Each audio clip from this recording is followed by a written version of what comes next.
நம்ம அப்போஸ்தலர் நடவடிக்கைகளில் 2-3 காரியம் முக்கியமாக தியானித்தோம். ஏதாவது ஞாபகம் இருக்குதா? ரிவைஸ் பண்ணிட்டு இன்னைக்கு இந்த வாரத்தில் அடுத்த வாரத்தில் முடிச்சலாம்னு நினைக்கிறேன். அப்போஸ்தலர் நடவடிக்கையில் அப்போஸ்தலர் நடவடிக்கைகள் அந்த புத்தகத்தை பார்த்தோம். நம்ம இந்த வார்த்தையை அந்த புத்தகத்திலிருந்து நம்ம தியானித்த காரியம் ஞாபகம் இருக்குதா? நம்ம அந்த சம்பவங்கள் அடிப்படையில் பிரித்தோம். ஓகே, என்னென்ன சம்பவங்கள்? ஃபர்ஸ்ட் வந்து இந்த ஃபர்ஸ்ட் ஆஃப் பேதுரு செய்தது, அப்புறம் பவுல் செய்தது. ஓகே, மனிதர்களை வச்சு பிரிக்கிறது. ஓகே, அப்புறம் அது வந்து நம்ம எப்படி தியானித்தோம் அப்படின்னா, அப்போஸ்தலர் நடவடிக்கைகளை 2ஆக பிரித்து பார்க்கலாம். 2 பகுதியில் ஒரு பகுதி பார்த்தீங்கன்னா ஆவியானவர் பேதுரு மூலம் செயல்பட்டது, ஆவியானவர் பவுல் மூலம் செயல்பட்டது. ஸோ அதுலேருந்து நம்ம என்ன தெரிஞ்சுக்கிட்டோம்? முக்கியமாக ஆவியானவர் நம்ம மூலையும் செயல்படுவார். இப்போது பேதுரு மூலமாக செயல்பட்ட ஆவியானவர், பவுல் மூலமாக செயல்பட்ட ஆவியானவர் நம்ம மூலமாகவும் செயல்படுவார் அப்படின்றத நம்ம தெரிஞ்சுக்கிட்டோம். 2ஆக பிரித்தோம். அப்படின்னா 3ஆக பிரித்தோம் அப்படின்னா அப்போஸ்தலர் நடவடிக்கைகள் இடங்கள். ஓகே, 1லேருந்து 7 வரைக்கும் நம்ம பார்த்தோம் அப்படின்னா எருசலேம் நகரில் சபை உருவான சரித்திரம் அப்படின்னு சொல்லி பார்க்குறோம். அந்த சபை வந்து யூதேயா பகுதியில் சமரியா பகுதியில் எப்படி பரவச்சு அப்படின்றது 8லேருந்து 10 வரைக்கும். அப்புறம் 11லேருந்து 28 வரைக்கும் மற்ற பகுதிகளில். ஸோ அப்படி பார்க்கும்போது நம்ம என்ன யோசித்தோம்? அப்ளிகேஷன் என்ன வரும்? இப்போ 3ஆக பிரித்து பார்த்தோம் அப்படின்னா பகுதிகளின் அடிப்படை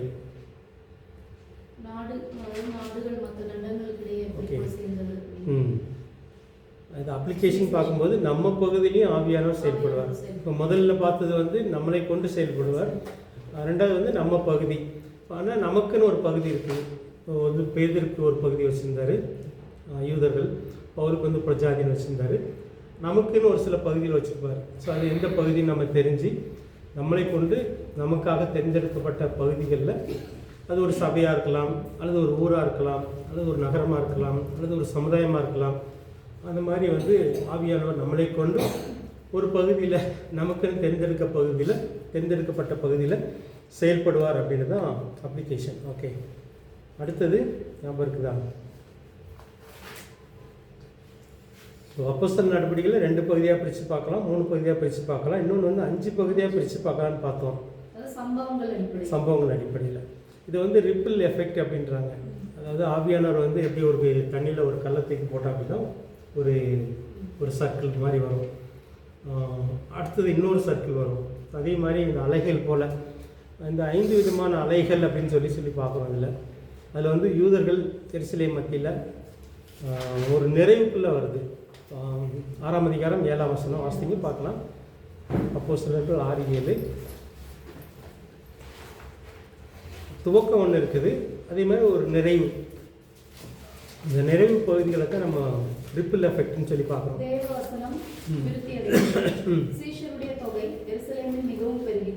ஓகே, ஸோ இந்த எருசலேம் நகரில் வந்து ஒரு நிறைவுக்குள்ளே வருது அந்த துவங்கப்பட்ட சபை. அது வந்து 6:7 அந்த 6வது அதிகாரம் 7ஆம் வசனத்தோட ஒரு ரிப்பிள் எஃபெக்டை பார்க்குறோம். அடுத்தது வந்து 9ஆம் அதிகாரம் 31. அப்பொழுது யூதேயா, கலிலேயா, சமாரியா நாடுகளில் எங்கும் சபைகள் சமாதானம் பெற்று பக்தி விருத்தி அடைந்து கர்த்தருக்கு பயப்படுகிற பயத்தோடும் பரிசுத்த ஆவியின் ஆறுதலோடும் நடந்து பெருகின. இங்கே வந்து யூதேயா சமாரியாவில் பார்த்தீங்கன்னா ஒரு நிறைவு, அந்த சபையுடைய நிறைவு துவக்கம் ஆரம்பிக்குது. ஆனால் நிறைவு வந்து நிறைவை பற்றி சொல்லுது. ஸோ 9:31. அடுத்த ரிப்பிள் எஃபெக்ட் பார்க்குறது வந்து அப்போஸ்தலர்கள் 12:24.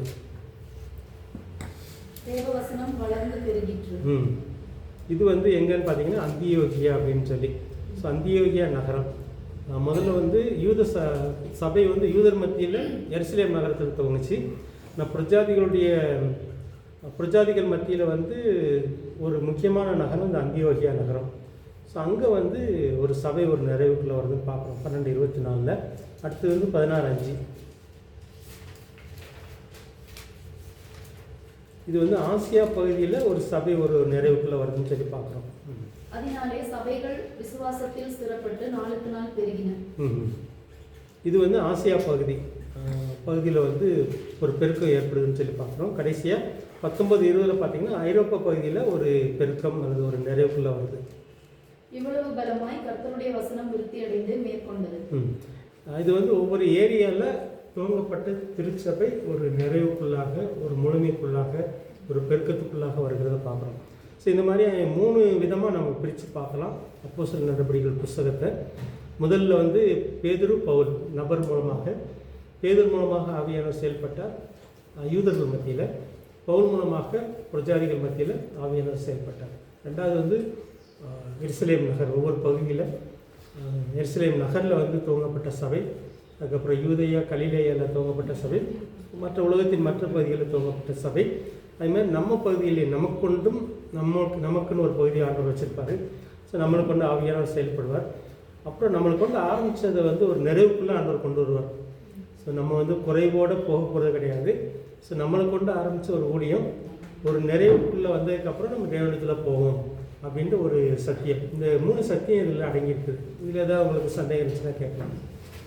வேறு ஏதாவது நீங்கள் சொல்லணுன்னாலும் சொல்லலாம்.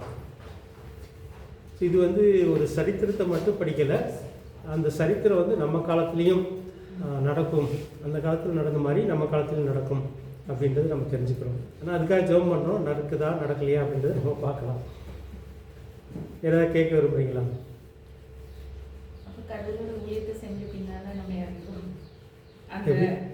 நம்மளை கொண்டு இறக்குறது தான் நமக்கு என்னது, நம்மளை கொண்டு, அதாவது ஒரு என்னை கொண்டு ஆரம்பித்த ஊழியம் ஒரு நிறைவுக்குள்ளே வந்துச்சு அப்படின்னா நம்ம திருப்தியாக போகலாம். அதுதான் இறக்குறது பயம் தெரியல. ஒரு நிறைவு, சிலருக்கு வந்து அந்த நிறைவு இல்லாமல் போயிடுவாங்க, அது கொஞ்சம் கஷ்டம் தான். முன்கூட்டியே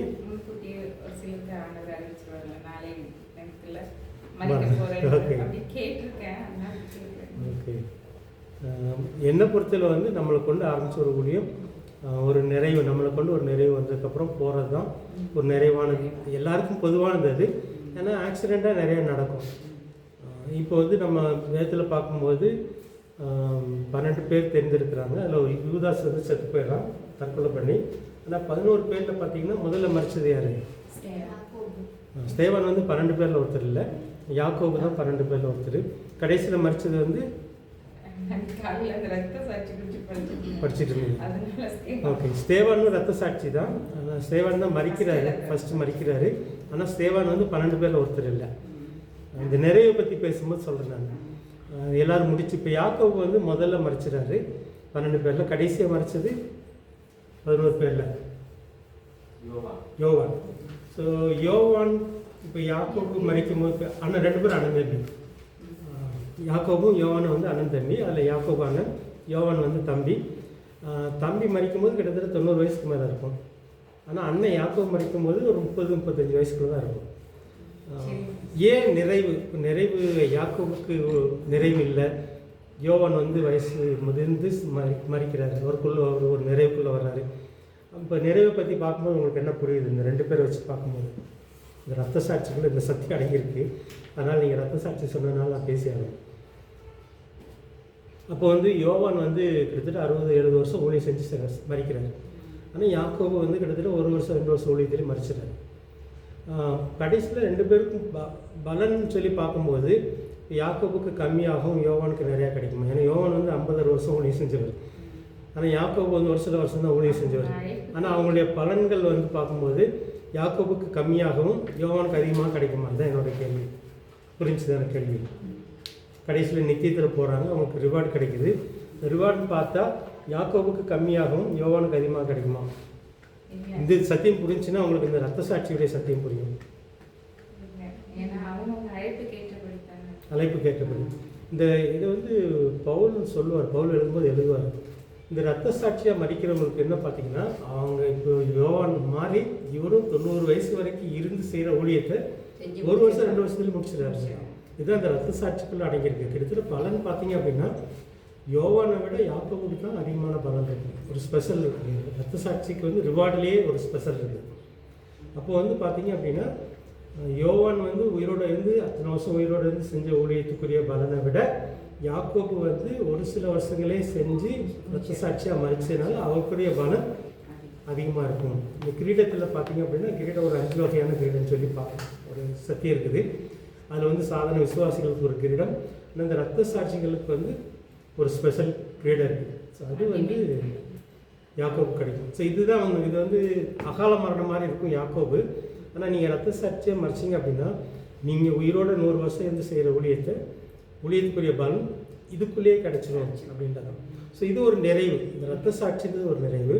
ஆனால் பொதுவாக வந்து நம்மளை கொண்டு துவங்கின ஊழியத்தை யாக்கோபுக்கு அதுதான் ஊழியம், ஆண்டவர் அப்படி தான் வச்சுருக்கிறாரு.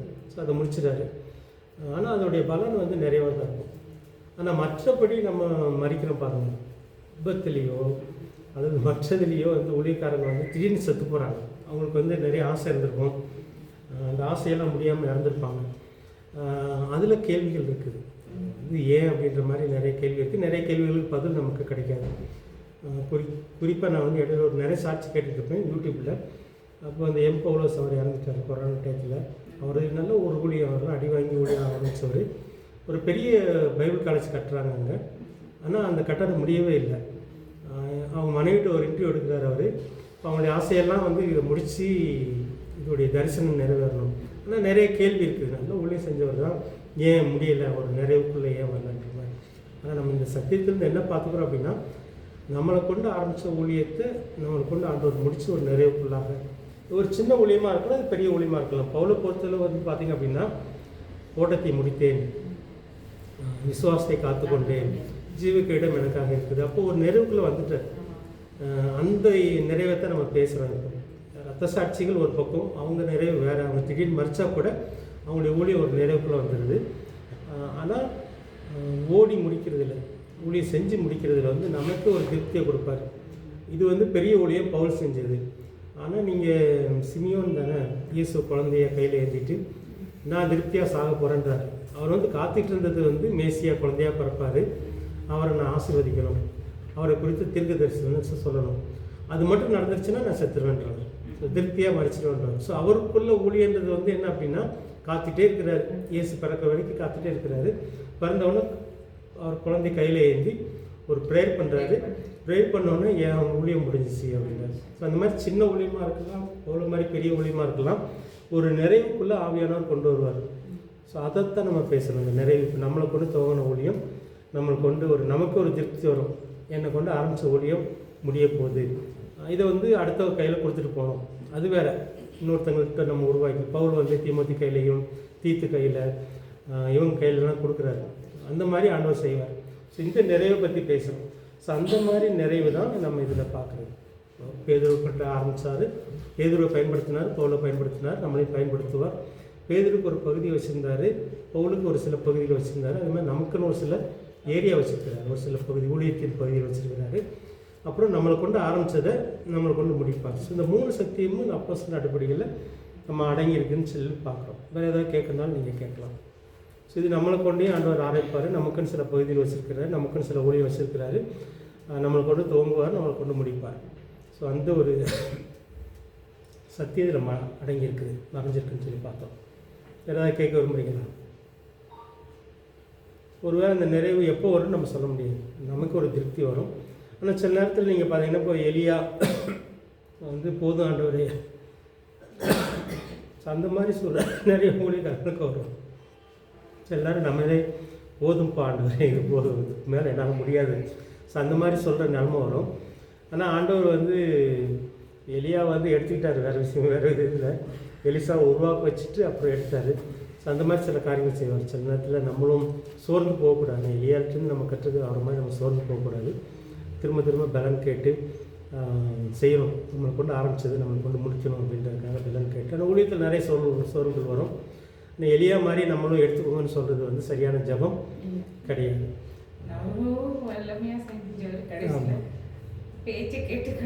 அந்த மாதிரி ஆயிடும். அந்த மாதிரி சோர்வு எல்லாருக்கும் நிறைய ஊழியத்தில் வரும்போது சோர்வுகள் இருக்கதான் செய்யும். எனக்கு நிறைய நேரம் வந்திருக்கு போதும் பண்ணுற மாதிரி இருந்தாலும் அடுத்து அந்த பண்ணுறது அந்த ஜபம் வந்து சரியில்லை. அப்படி பண்ணுற ஜபம் சரியில்லை. நமக்குள்ள ஒரு திருப்தியை கொடுப்பார். ஒன்று கொண்டு ஆரம்பித்து நான் முடிச்சிட்டேன், பவுல் மாதிரி ஓட்டத்தை முடித்தேன்ற மாதிரி ஒரு நிறைவு வரும்.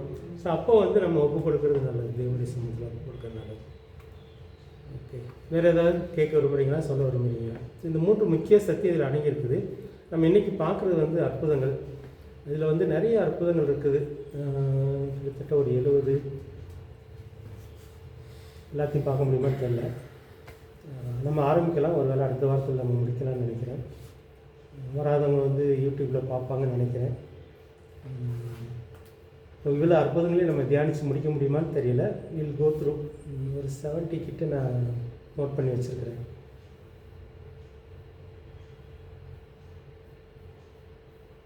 சரி, நம்ம அற்புதங்கள் வந்து எதுக்காக ஆண்டவர் செய்கிறார்? பொதுவாக அற்புதங்களை பற்றி பேசிட்டு இந்த அற்புதங்களுக்குள்ளே போகலாம். அப்போஸ்தலர் நடவடிக்கைகளில் குறிப்பிடப்பட்ட அற்புதங்கள். ஏன் அற்புதங்கள் செய்கிறாரு? அற்புதங்கள் வேணுமா, நடக்கணுமா? சிலர் சொல்கிறாங்க வந்து அற்புதங்கள் வந்து நின்று போச்சு, இயேசுடைய காலம், அப்போஸ்தலருடைய காலங்கள், அதுக்கப்புறம் வந்து அற்புதங்கள்லாம் நடக்கிறது இல்லை அப்படின்னு ஒரு சிலர் வந்து நம்புகிறாங்க. 64 நான் மென்ஷன் பண்ணியிருக்கேன். உங்களுடைய கருத்து என்ன? அற்புதங்கள் வேணுமா, நடக்குதா? அற்புதங்கள் வேணுமா? வேணும். ஓகே. இந்த காலத்தில் இப்போ நம்ம காலத்தில்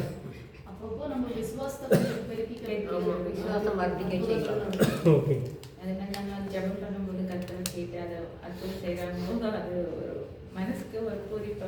ஓகே ஓகே இந்த மனசுக்கு போய் பார்க்குது. ஓகே, இது ரொம்ப ரொம்ப முக்கியம். அற்புதங்கள் வந்து இப்போதையும் நடக்குன்றோம். நம்ம காலத்துலேயும் அற்புதங்கள் நடக்குது. ஓகே, நம்ம வந்து இந்த நம்பிக்கையில் இருக்கிறோம். ஒரு சிலர் வந்து அற்புதங்கள் வந்து நடக்கலைன்னு சொன்னால் கூட அவங்களுக்கு ஏன் நடக்கலைன்னு தெரியல, ஆனால் நம்ம காலத்தில் நடக்குது. ஓகே, அந்த நம்பிக்கையில் இருக்குது. நம்ம காலத்தில் அற்புதங்கள் நடக்குது.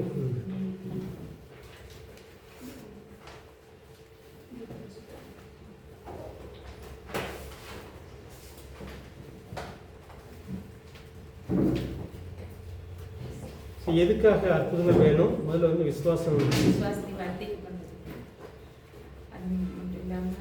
அந்த இடத்துல ஆண்டவருக்கே செய்யறாருன்றது விசுவாசம் அதிகரிக்க. சிலருக்கு வந்து விசுவாசம் துவங்கிறது அற்புதமாக துவங்கும். விசுவாசம் ஆரம்பிக்க அதிகரிக்க. ஓகே, எல்லார் வாழ்க்கையிலும் சாட்சி.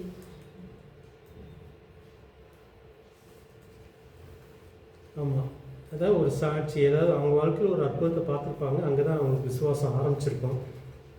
அதுதான் ஆரம்பிக்கிறதுக்கு, அதிகரிக்கிறதுக்கு. சில நேரம் விசுவாசம் நம்ம ஆண்டவர் விசுவாசிக்க ஆரம்பிச்சிருப்போம், ஆனால் சில நேரத்தில் மங்கிக்கிட்டே இருக்கும். சரி, அதை கூட்டுறதுக்காக, அதிகரிக்க. வேறு விசுவாசம் என்ன நோக்கத்தினால? விசுவாசம் எதுக்காக வேணும்? சரி, அற்புதம் எதுக்காக வேணும்? ஓகே, சுவிசேஷத்தை உறுதிப்படுத்துன்னு சொல்லாமா? சுவிசேஷம் அறிவிக்கிறதுக்கே அது வேணும். அறிவிக்க அல்லது உறுதிப்படுத்த. சுவிசேஷன்றது வந்து நம்ம ஒரு நற்செய்தி சொல்கிறோம், அந்த நற்செய்தி உண்மைன்னு சொல்லி உறுதியாகணும். அது வந்து அற்புதத்தினால தான் உறுதிப்படுத்தப்படும்.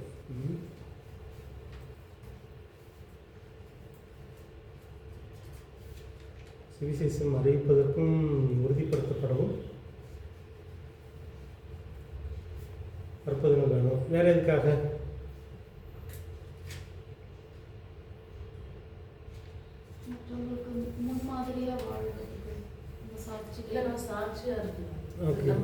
சாட்சியாக இருப்பது.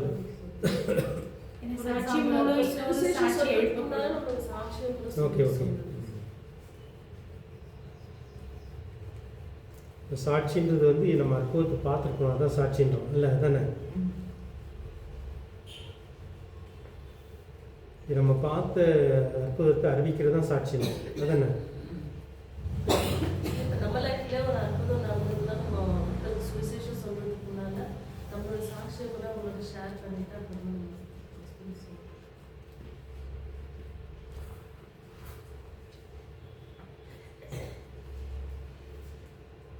மற்ற ஜனங்கள் விசுவாசத்தில் கடந்து வருது. ஓகே, சாட்சி அறிவிக்க அல்லது அனுபவித்த அற்புதங்களை அறிவிக்கிறது சாட்சின்றோம். நீங்கள் என்ன சொன்னீங்க? மற்ற ஜனங்கள், மற்ற புறஜாதி மக்கள் நம்மளுடைய சாட்சி அற்புதத்தை பார்த்து விசுவாசத்தில் கடந்து வருவது. அதுதான் நம்ம வாழ்க்கையில் அனுபவித்த அற்புதங்களை வந்து நம்ம மற்றவங்க சொல்லும் போது அவங்களுக்கு அந்த இது வேணும், எதிர்பார்ப்பு வரும். ஓகே, வேறு எதுக்கெல்லாம் அற்புதங்கள் வந்து தேவை அப்படின்னு சொல்லி பார்க்குறோம் நம்ம? அவங்கள ரட்சிப்புல கொண்டு வரதுக்கு அது ஒரு உதவியா இருக்கு. ஓகே, குணப்படுத்த. ஓகே.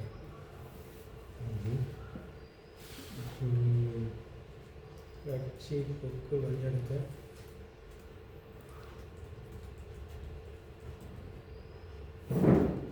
ரிச்சர்ட் சொன்னது வந்து குணப்படுத்த, வியாதிகளுக்குன்னு சொல்கிறேன்.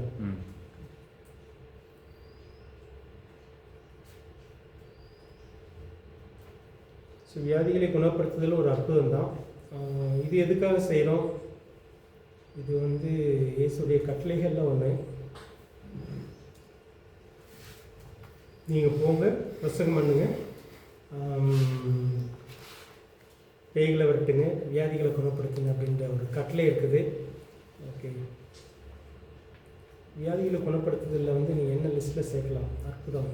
ஓகே, இயேசு தந்த அதிகாரத்தை பயன்படுத்தி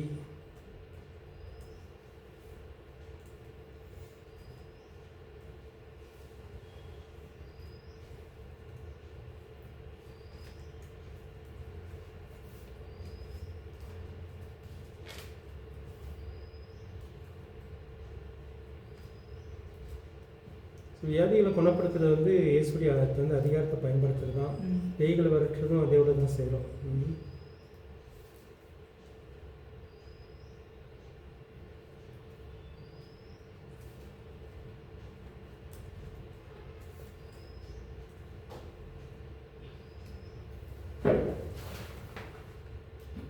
அவர் நமக்கு சகல அதிகாரம் கொடுத்துருக்குறாங்க தானே.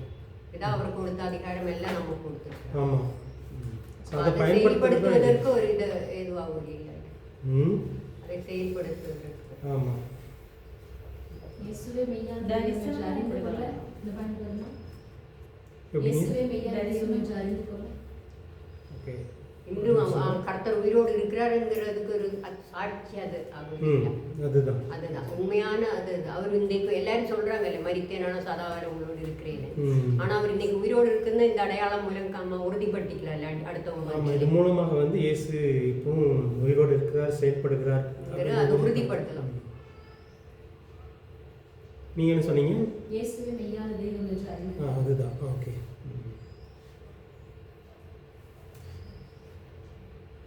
இது எல்லாமே அதுக்குள்ளே வருது. இது எல்லாமே டைப்பிங் பிரச்சனை,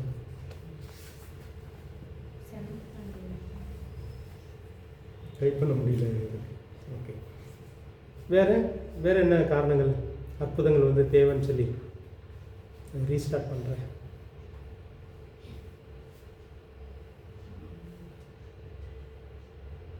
அவர் நம்ம மேலே வச்சிருக்க அன்பை புரிந்து கொள்ள. ஓகே, தேவன் அன்பாக இருக்கிறார், அன்பாக இருக்கிறதுனால தான் இதெல்லாம் செய்கிறாரு. வேறு நோட் பண்ணிக்கோங்க. நம்ம மேலே இருக்க அக்கறை. ஓகே,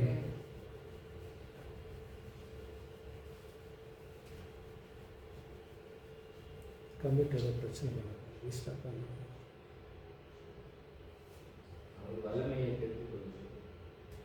ஓகே, ஒன்று அவருடைய அன்பை வெளிப்படுத்துகிறாரு, அது மூலமாக கரிசனை வெளிப்படுத்துகிறாரு.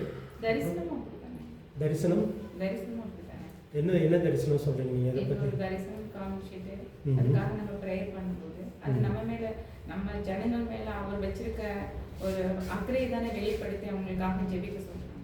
ஓகே, அப்போ அது ஜெபிக்கும் போது அது நடக்கும். ஆனால் அதோட வீரியம் வந்து குறையிறதுக்காக தானே அந்த மாதிரி இருக்கிறது வந்து ஜெபிக்க வைக்கிறாங்க. தரிசனம் காணுதல் வந்து அற்புதத்தில் வருதா? தரிசனம் காணுதல் அது அற்புதம்ன்றீங்களா நீங்கள்? நான் கேட்குறேன். எப்படி நீங்கள் என்ன சொல்கிறீங்க? நானும் உங்களுக்கு கேட்குறேன் மற்றவங்கள்ட்ட. ஆக்சுவலாக வந்து எனக்கு சூரல்மலை அந்த இது வந்து எனக்கு தரிசனத்தில் வந்தது. எது? சூரல்மலை ஆகிறதுக்கு முன்னால் தரிசனத்தில் வந்தது. ஆனால் அது எங்கே நடக்குதுன்னு எனக்கு தெரியல. அப்போ நான் எனக்கு அப்போ அது வந்து எனக்கு ரொம்ப ஒரு என்னால் தாங்கிக்கவே முடியாத ஒரு ஃபீலிங்ஸ் அது. ஏன்னு கேட்டால் தரிசனம் கொடுத்தும் அதை நான் கரெக்டாக பயன்படுத்தி இன்னும் கொஞ்சம் கூட அதுக்கு எஃபோர்ட் போட்டு ஜெபிச்சிருக்கலாமே அப்படின்றத வந்து எனக்கு அதுக்கப்புறம் ஒரு ரொம்ப இன்னர் ஃபீலிங் ஆனேன் நான். அதுக்கப்புறம் வந்து நம்ம இந்த அதாவது சிக்னல் கிட்ட ஒரு பஸ் ஆக்சிடென்ட் ஆகும்போது பஸ்ல இருக்கவங்க அடிபடுவாங்கன்றது எனக்கு அதுக்கப்புறம் எனக்கு வெளிப்பாடு வந்தது. அப்போ அந்த வெளிப்பாடு வரும்போது அதுக்காக ஜெபிச்சேன். அந்த டைமிங் வரைக்கும் எனக்கு இது பண்ணாரு. அதே மாதிரி நான் நம்ம கடைக்கிட்ட நின்றுட்டு இருக்கேன். அதே இடத்துல அது என்கிட்ட ஃபோட்டோஷாட் இருக்கு. அதே இடத்துல அதே பஸ் கீழேருந்து வர பந்தலூர் பஸ்ஸு அந்த டேர்னிங்கில் வந்து அடிபடுவோன்றது அது நான் எதாக்கும் அது நான் ஜெபிச்சுட்டே இருந்தேன். தொடர்ந்து ஜெபிச்சுட்டே இருந்தேன். எந்த இடத்துலன்னு தெரியல, ஆனால் நான் ஜெபிச்சுட்டே இருந்தேன். அதை எங்களை பார்க்குற அளவுக்கு அதே பஸ்ஸு அதே க்ரீன் கலர் பஸ்ஸு அந்த இடத்துல வந்து அடிபடுறதை பார்த்து, ஆனால் யாருக்கும் எந்த ஆக்சிடென்ட்டும் இல்லாமல் ஆக்சுவலாக அது கரண்ட் போஸ்ட்டில் வந்து இது பண்ணி அந்த போஸ்ட் அது ஒரு ஒயர் இது பண்ணியிருந்தாலுமே அது கண்டிப்பாக அது பெரிய ஆக்சிடென்ட் ஆகிருக்கணும். அது வளைஞ்சிருச்சு. ஆனால் இந்த ஒரு கொஞ்சம் ஒரு கேப்பில் அது யாருக்குமே எந்த விபத்தும் இல்லாமல் அது அவங்க தடை பண்ணாங்க. அப்போ அது முன்கூட்டியே அறிவிச்சு இது பண்ணும்போது அது ஒரு தீங்கிலிருந்து விளக்குறது. அது கடவுள் நம்ம மேலே வச்சிருக்க அக்கறையில் தானே இது பண்ணுறாங்க. ஹலோ, பேச வச்சுக்கப்பா. தரிசனம் வந்து அற்புதத்தில் வரங்களில் உள்ளது. அதுதான் நான் கேட்க வந்தேன். நம்ம பிரித்து பார்க்குறோம். அற்புதங்கள் வந்து அற்புதங்கள்னு சொல்லி பார்க்கும்போது இயற்கையில் நம்ம பார்க்காத ஒன்று, அதாவது நம்மளை வந்து ஆச்சரியப்படுத்துகிற ஒன்று தான் அற்புதம்னு சொல்லி பார்க்குறோம். நடைமுறையில் நம்ம பார்க்காத ஒரு காரியத்தை ஆண்டவர் செய்கிறார் நம்ம மூலமாக. இது வந்து தீய சக்திகளும் செய்யுது.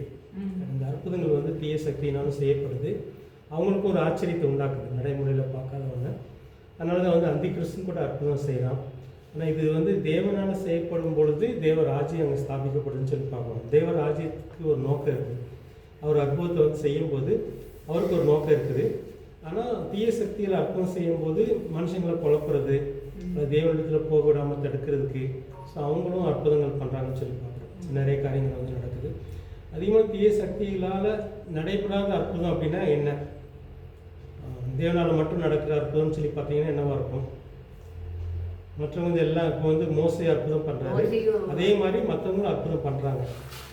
அந்த மந்திரவாதிகள் அற்புதம் பண்ணுறாங்க. இதுதான் நமக்கு முதல்ல அற்புதத்தை சொல்லி பார்க்கும்போது தற்காலிக அற்புதமாக இருக்கும், நிரந்தர தீர்வாக இருக்கும். ஓகே, தற்காலிகம் நிரந்தரம் என்ன வித்தியாசம் உங்களுக்கு புரியுது?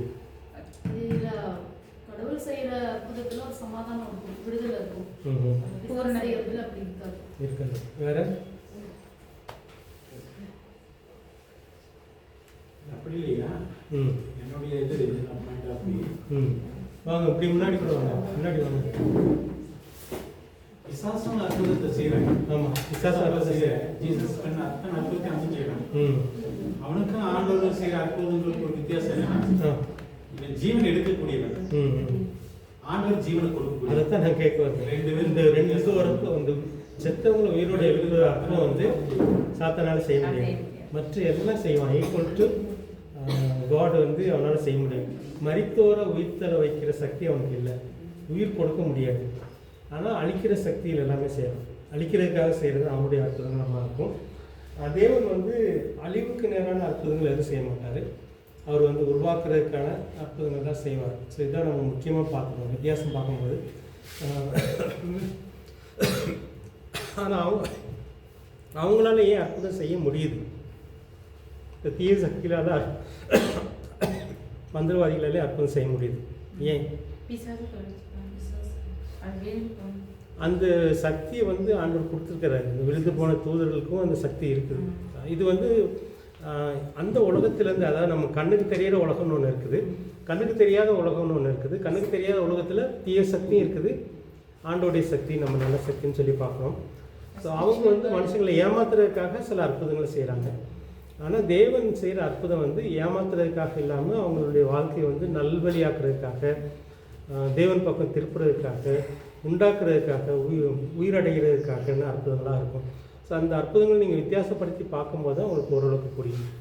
அந்த அழிக்கிற சக்திக்கும் உருவாக்குற சக்திக்கும் உள்ள வித்தியாசம் புரியும். ஆனால் அற்புதங்கள் ரெண்டு பேருமே செய்வாங்கன்னு சொல்லி பார்க்குறோம். அதனால தான் வந்து இதில் ஏமாந்து போயிடக்கூடாது, அற்புதத்தில் வந்து நம்ம கவனமாக இருக்கணும்னு சொல்லி பார்க்குறோம். அது மாதிரி நீங்கள் சொன்னது தரிசனன்றது வந்து நம்ம வரங்கள், ஆவியின் வரங்கள் இருக்குது. இந்த வரங்களில் வர்றது அதுக்கும் அற்புதங்களுக்குள்ள வித்தியாசம் இருக்குதுன்னு சொல்லி பார்க்குறோம். குறிப்பாக தரிசனம் காட்டினார் அப்படின்னா, ஒன்று நீங்கள் ஜெபம் பண்ணி தடுக்கிறது, அல்லது இன்னும் போய் சொல்லி தடுக்கணும். போய் அந்த இடத்துக்கு போய் நம்ம சொல்ல வேண்டியிருக்கும், இந்த அழிவு வரப்போகுது, அதனால் நீங்கள் எப்படி நினைவையில் போய் யோனா சொல்கிறாரோ அது மாதிரி சொல்ல வேண்டியிருக்கும். ஒருவேளை அழிவு தள்ளி போகலாம், அல்லது அழிவுக்கு முன்னாடி மனுஷங்க தப்பி போகலாம், அந்த மாதிரி நிறைய காரணம். ரெண்டும் இது அப்படி வந்த மாதிரி நடந்திருக்கும். இப்போ எனக்கு ஃபர்ஸ்ட் அதை குறித்து எனக்கு அவ்வளோ தெளிவு தெரியல. ஆனால் வந்து அதுக்கப்புறம் நான் 3 நடக்கும்போது தான் இப்போ அதுக்காக நம்ம எனக்கு காண்பிக்கிற தரிசனங்களுக்காக நான் எழுதி வச்சுருக்கேன். அதை எனக்கு அவையானவர்கள் எனக்கு வெளிப்படுத்தினாங்க, உனக்கு கொடுக்குற தரிசனம் நீ நோட்டில் எழுதி வைன்னு சொல்லிட்டு வசனம் கொடுத்து எனக்கு டாக்டர் இது பண்ணதுனால அது குறித்து ஒன்றும் எழுதி வச்சு. சரி, அற்புதங்கள் வேறு நோக்கம், அற்புதங்கள் ஏன் நடக்கணும் அப்படின்றத பற்றி பேசிகிட்டு இருக்கிறோம்.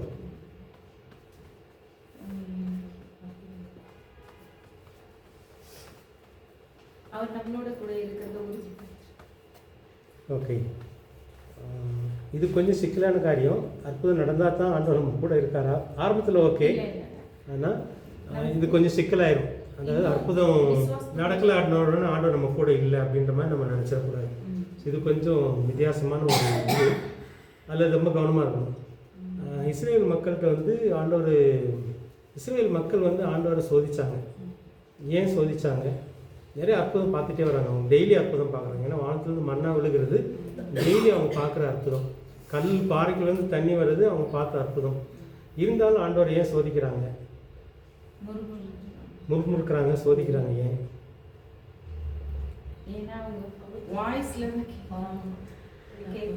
எப்படி? ஆண்டவர் மேல விசுவாசம் வளரல. நம்ம பார்த்தோம் அற்புதத்தினால விசுவாசம் வளரும்னு, ஆனா அவங்களுக்கு அது நடக்கல. ஏன்? கடினமான இருதயம். சொல்றாங்க வணங்கா கழுத்துள்ள ஜனங்கள். ஏன் அப்படி நடந்துச்சு? அவங்க வாழ்க்கையில ஏன் அப்படி நடந்துச்சு? இப்போ வந்து இது அவங்க வாழ்க்கையில் நம்மளும் அவங்களும் ரொம்ப வித்தியாசம்லாம் கிடையாது. நம்மளும் அவங்கள மாதிரி மனுஷங்க தான்.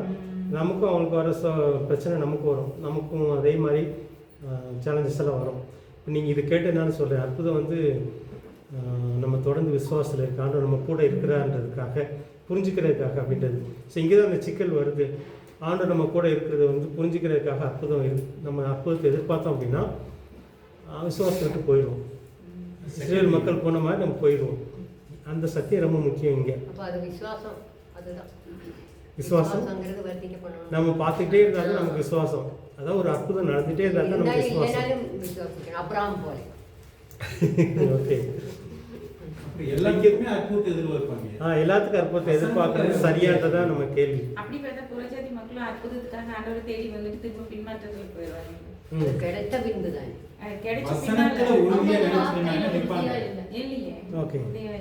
அவங்களுக்கு ஏற்பட்ட பிரச்சனை என்ன? இப்போ வந்து அவங்க வந்து சோதிக்கிறாங்க. இப்போ ஒரு இடத்துல வந்து மன்னா கொடுக்குறாரு ஆண்டவர். இவங்க வந்து இந்த ஆண்டவரால் கறி கொடுக்க முடியுமா, இறைச்சி கொடுக்க முடியுமான்னு சொல்லி ஆண்டவரை சோதிக்கிறாங்க. இதான் ஆண்டவர் கோவம் மூட்டின காரியம். அப்படி ஒரு அற்புதம் செய்ய முடியுமா அப்படின்னு சொல்லி நினைக்கிறாங்க. அவங்க எப்படி நினச்சிருக்கணும்? ஏன் அப்படி ஒரு எண்ணம் வந்துச்சு? இந்த ஆண்டவருக்கு வந்து நமக்கு கறி கொடுக்க முடியுமா இந்த வனாந்தரத்தில்? ஏன்னா நிறைய கொடுத்துருக்கிறாரு, டெய்லி அற்புதத்தை பார்க்குறாங்க. ஏன் இல்லை? அவங்க என்ன நினச்சிருக்கணும்? அதுதான் கேள்வி. அவங்களேருந்து நம்ம பாடம் படிச்சுக்கிறோம். நீங்கள் கொரிந்தியர் வாசிங்க அப்படின்னா இதெல்லாம் பாடமாக எழுதப்பட்டிருக்குது. ஸோ அவங்கள மாதிரி நமக்கும் வரும். நம்ம வந்து அவங்கள மாதிரி முறுமுறுக்கக்கூடாது, நம்ம அவங்கள மாதிரி விசுவாசத்துக்கு போயிடக்கூடாது அப்படின்றதான் முக்கியம். இப்போ ஆண்டவர் நம்ம கூட இருக்கிறது வந்து அற்புதத்தினால மட்டும் நம்ம உறுதிப்படுத்தக்கூடாது அப்படின்ற ஒரு சத்தியத்தை நம்ம தெரிஞ்சுக்கிறோம். ஆனால் அவங்க எப்படி கேட்டிருக்கணும் ஆண்டவர்கிட்ட? அவங்களுக்கு வந்து கறி சாப்பிடணும்னு ஆசை வருது. என்ன செஞ்சுருக்கணும்? கேட்டால் கொடுக்குறவர் தான். என்ன செஞ்சுருக்கணும்? அப்படி என்ன பிரச்சனை அப்படின்னா, இந்த ஆண்டவர் என் கூட இருந்தாருன்னா கறி கொடுப்பார், இந்த ஆண்டவர் என் கூட இருக்கிறாருன்னா கறி கொடுப்பார் அப்படின்ற மாதிரி ஒரு எண்ணம் அவங்களுக்குள்ள வரும். இப்போ கறி கொடுக்குறாங்கன்னா ஆண்டவர் என் கூட இல்லையோ, அப்படி ஒரு எண்ணம் வருது. அதுதான் பிரச்சனைங்க. அந்த பிரச்சனை நம்ம புரிஞ்சுக்கிட்டா தான் நமக்கு வந்து இந்த அற்புதத்தில் உள்ள சிக்கல்கள் நமக்கு வந்து நிறைய பேர் வந்து சோர்ந்து போகிற காரணம், தொடர்ந்து அற்புதம் பார்த்துருப்பாங்க, தொடர்ந்து பார்க்க முடியாது. ஒரு சில காலத்தில் அதனால தான் இந்த அற்புதம் வந்து ஆண்டவர் நம்ம கூட இருக்கிறதுக்கு அடையாளமாக வைத்துக் கொள்ளக்கூடிய ஒரு காரியம் இல்லை. ஒரு சின்ன உதவிங்க. சொல்லுங்க. 10 வாதைகள் இது மிகப்பெரிய அற்புதங்கள் நடந்தது. ம். அதை பார்த்துட்டு தான் வெளியில வராங்க. ம். வெளியில வந்தும் கூட அவங்க ஆண்டவரை மறுதலிக்க தான் செஞ்சாங்க. ம். அந்த அற்புதம் அவங்கள இது பண்ணி கொண்டு இந்த போகுது. அற்புதத்தில் அப்படி ஒரு சிக்கல் இருக்குது. இவங்க மட்டும் இல்லை, இயேசு வாழ்ந்த காலகட்டத்தில் பரிசேயர் பார்க்குறாங்க, நிறைய அற்புதம் பார்க்குறாங்க. கண்ணு தெரியாத கண்ணு கொடுக்குறாரு. இருந்தாலும் அவங்க வந்து என்ன கேட்குறாங்கன்னா, நீ கடவுளுடைய மகனை வானத்திலிருந்து உதவி செஞ்சு காட்டு. இந்த அற்புதன்றது வந்து ஒரு என்ன சொல்கிறது, அவங்கள ஆண்டவர்கிட்ட நடத்தாத ஒரு சம்பவமாக பார்க்குறோம். நம்ம பார்க்குறோம், நமக்கு வந்து அற்புதம் நடந்துச்சுன்னா இந்த இயேசு உண்மையானவர் நம்ம நிரூபிச்சிடலான்ற மாதிரி யோசிக்கிறோம். ஆனால் உலக மக்களுக்கு வந்து அது அப்படி இல்லை. நிறைய சிக்கல்கள் அது இருக்குது. இந்த அற்புதத்தில் வந்து உள்ள சிக்கல்கள் அதுதான். ஒரு பக்கம் அற்புதம் நடக்கணும், ஆனால் அற்புதத்தை மட்டும் நம்ம சார்ந்து வாழ்ந்தோம் அப்படின்னா அந்த இதில் சிக்கல்கள் இருக்குது அப்படின்னு சொல்லி பார்க்கணும். இவங்க என்ன இந்த கறி ஆசை வருது வந்தோடனே இவங்க என்ன செஞ்சுருக்கணும் அப்படின்னா, இந்த மாதிரி ஒன்றும் இல்லாத இடத்துல நமக்கு டெய்லி சாப்பாடு கொடுக்குறாரு, இவரால் கொடுக்க முடியும், அந்த விசுவாசம் வரணும். அதாவது முன்னாடி நடந்த அற்புதத்தை நினச்சி பார்த்து இப்போ ஒரு ஆசை வருது, இப்போ ஒரு எண்ணம் வருது, இதையும் அவரால் செய்ய முடியும் அப்படின்ற ஒரு எண்ணம் வந்து கேட்கணும். முடியுமான்றது கேட்குறது வேற, இந்த தேவனுக்கு முடியும், இந்த தேவனால் கொடுக்க முடியும். இந்த வனாந்தரத்தில் எனக்கு மன்னா கொடுக்க முடிஞ்ச தேவனால் இந்த வனாந்தரத்தில் எனக்கு கறியும் கொடுக்க முடியுன்றதான் விசுவாசம். ஆனால் அந்த விசுவாசத்துக்கு ஆப்போசிட் என்ன அப்படின்னா, கொடுக்க முடியுமா, இந்த சின்னதாக வித்தியாசம். இந்த கடவுளால் கொடுக்க முடியுமா, இந்த பிரச்சனை தான் அந்த அற்புதத்தில் உள்ள சேலஞ்சஸ். இது வந்து நமக்கும் வரும். அதனால் வந்து அற்புதத்தை வந்து நம்ம ஃபுல் அண்ட் ஃபுல்லாக சார்ந்து கொள்வது சரியில்லை. ஆனால் அற்புதம் வேணும், அற்புதம் வேணும்னு சொல்லி பார்வோனேயா கடைசி வேற அந்த அற்புதத்தை கண்டு அவன் பயப்படலையே.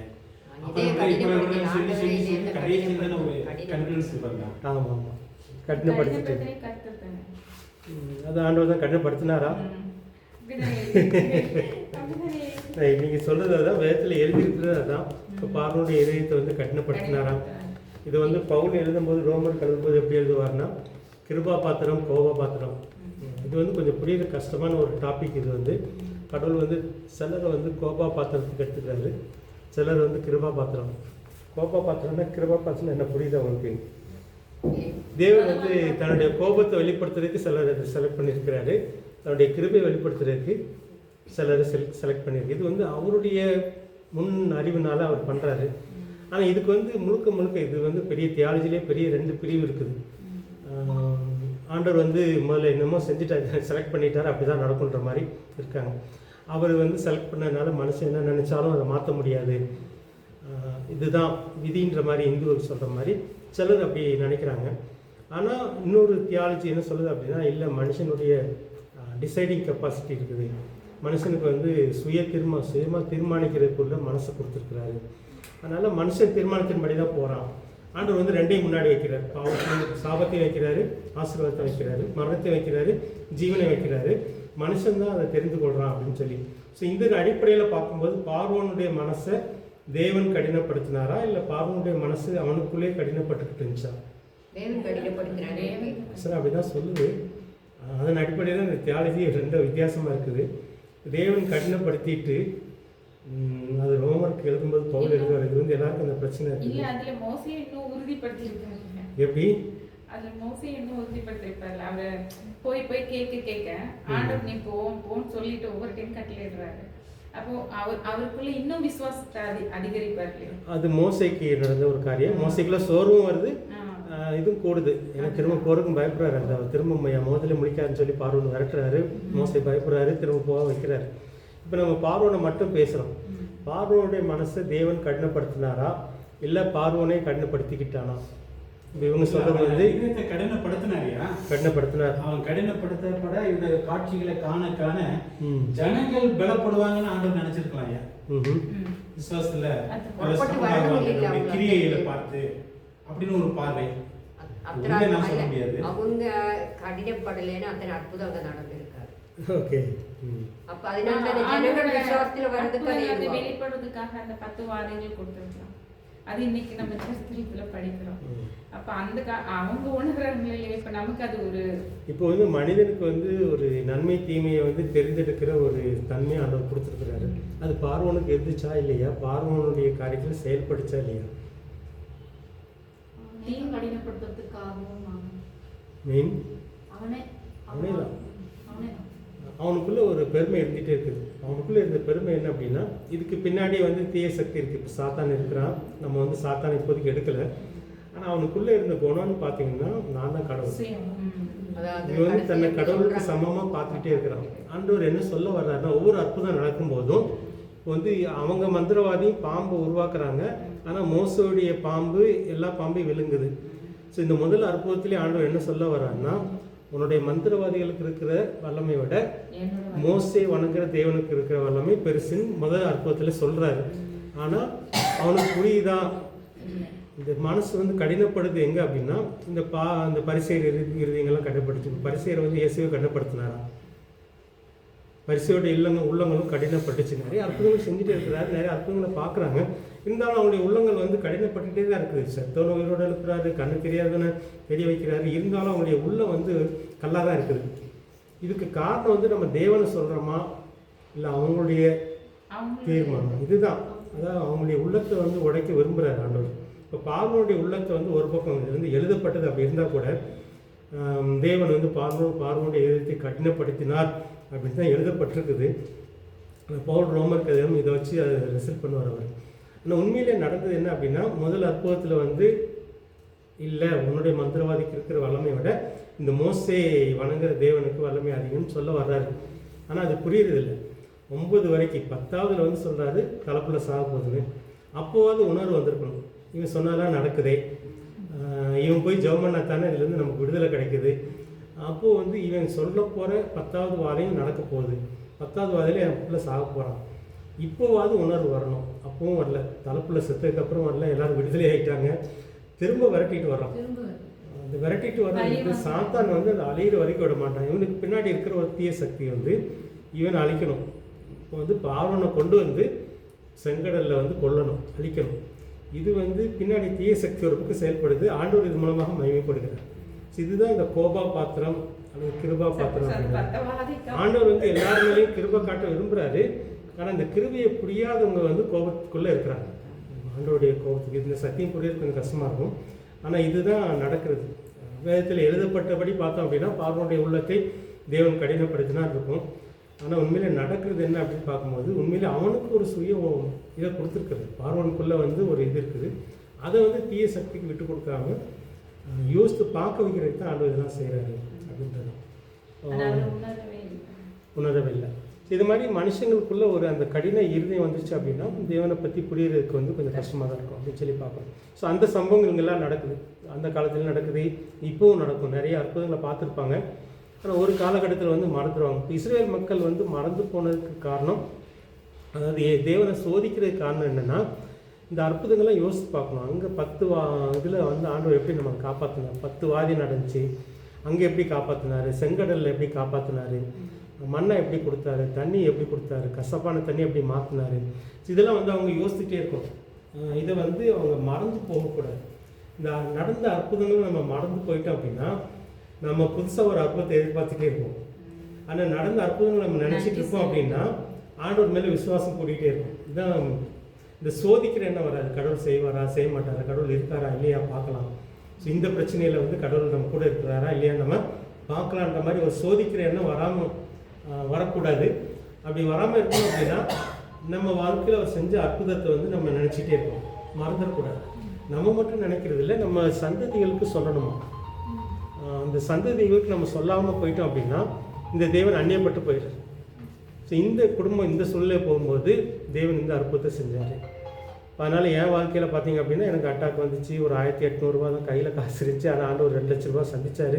எப்படி வந்து ஆண்டவர் செயல்பட்டார். அதே மாதிரி எங்களுக்கு வந்து வீடு கட்ட முடியாத சூழ்நிலை, ஆண்டவர் வீடு கட்ட. இதில் வந்து பிள்ளைகளுக்கு நம்ம சொல்லிகிட்டே இருக்கிறோம். இப்போ நேரம் கிடைக்கும் போதெல்லாம் வந்து நம்ம வாழ்க்கையில் நடந்துட்டு வந்து இவங்க தங்கச்சி சாகிற நிலைமையில் ஆண்டவர் ஜீவனை கொடுத்தார். நம்ம ஏன் தங்கச்சி, இது எங்களுடைய குடும்பங்களில் நடந்த அற்புதங்கள். இதெல்லாம் நம்ம எழுதி வச்சுருக்கணும். இது அப்பப்போ நம்ம பிள்ளைங்கள்ட்ட பேசிகிட்டே இருக்கணும். இந்த பேசிகிட்டே இருக்கும்போது பார்த்திங்க அப்படின்னா இந்த தேவன் மேலே அவங்களுக்கு நம்பிக்கை வளர்ந்துட்டே இருக்கும். இந்த தேவன் வந்து நம்ம குடும்பத்தில் இப்படி தான் செஞ்சிருக்கு. இது வந்து நம்ம வேதத்தில் வாசிக்கிறோம், முன்னோர் காலத்தில் நடந்தது. அதே அற்புதம் நம்ம குடும்பத்தில் நடந்திருக்கும். ஸோ அந்த அற்புதங்களை வந்து சும்மா இதாக நினச்சக்கூடாது. அதை நம்ம குறித்து வச்சு அதை எழுதி வச்சு அது ஒரு சில நாட்களில் வந்து அந்த நினைவு நாள் வைக்கிறது கூட நல்லது. இந்த பஸ்காலாம் ஏன் வைக்கிறாங்க அப்படின்னா அந்த நாட்களில் என் தலைப்பிள்ளையெல்லாம் காப்பாற்றப்பட்டுச்சு. சங்கார தூதனுக்கு என் தலைப்புள்ள காப்பாற்றப்பட்டுச்சு.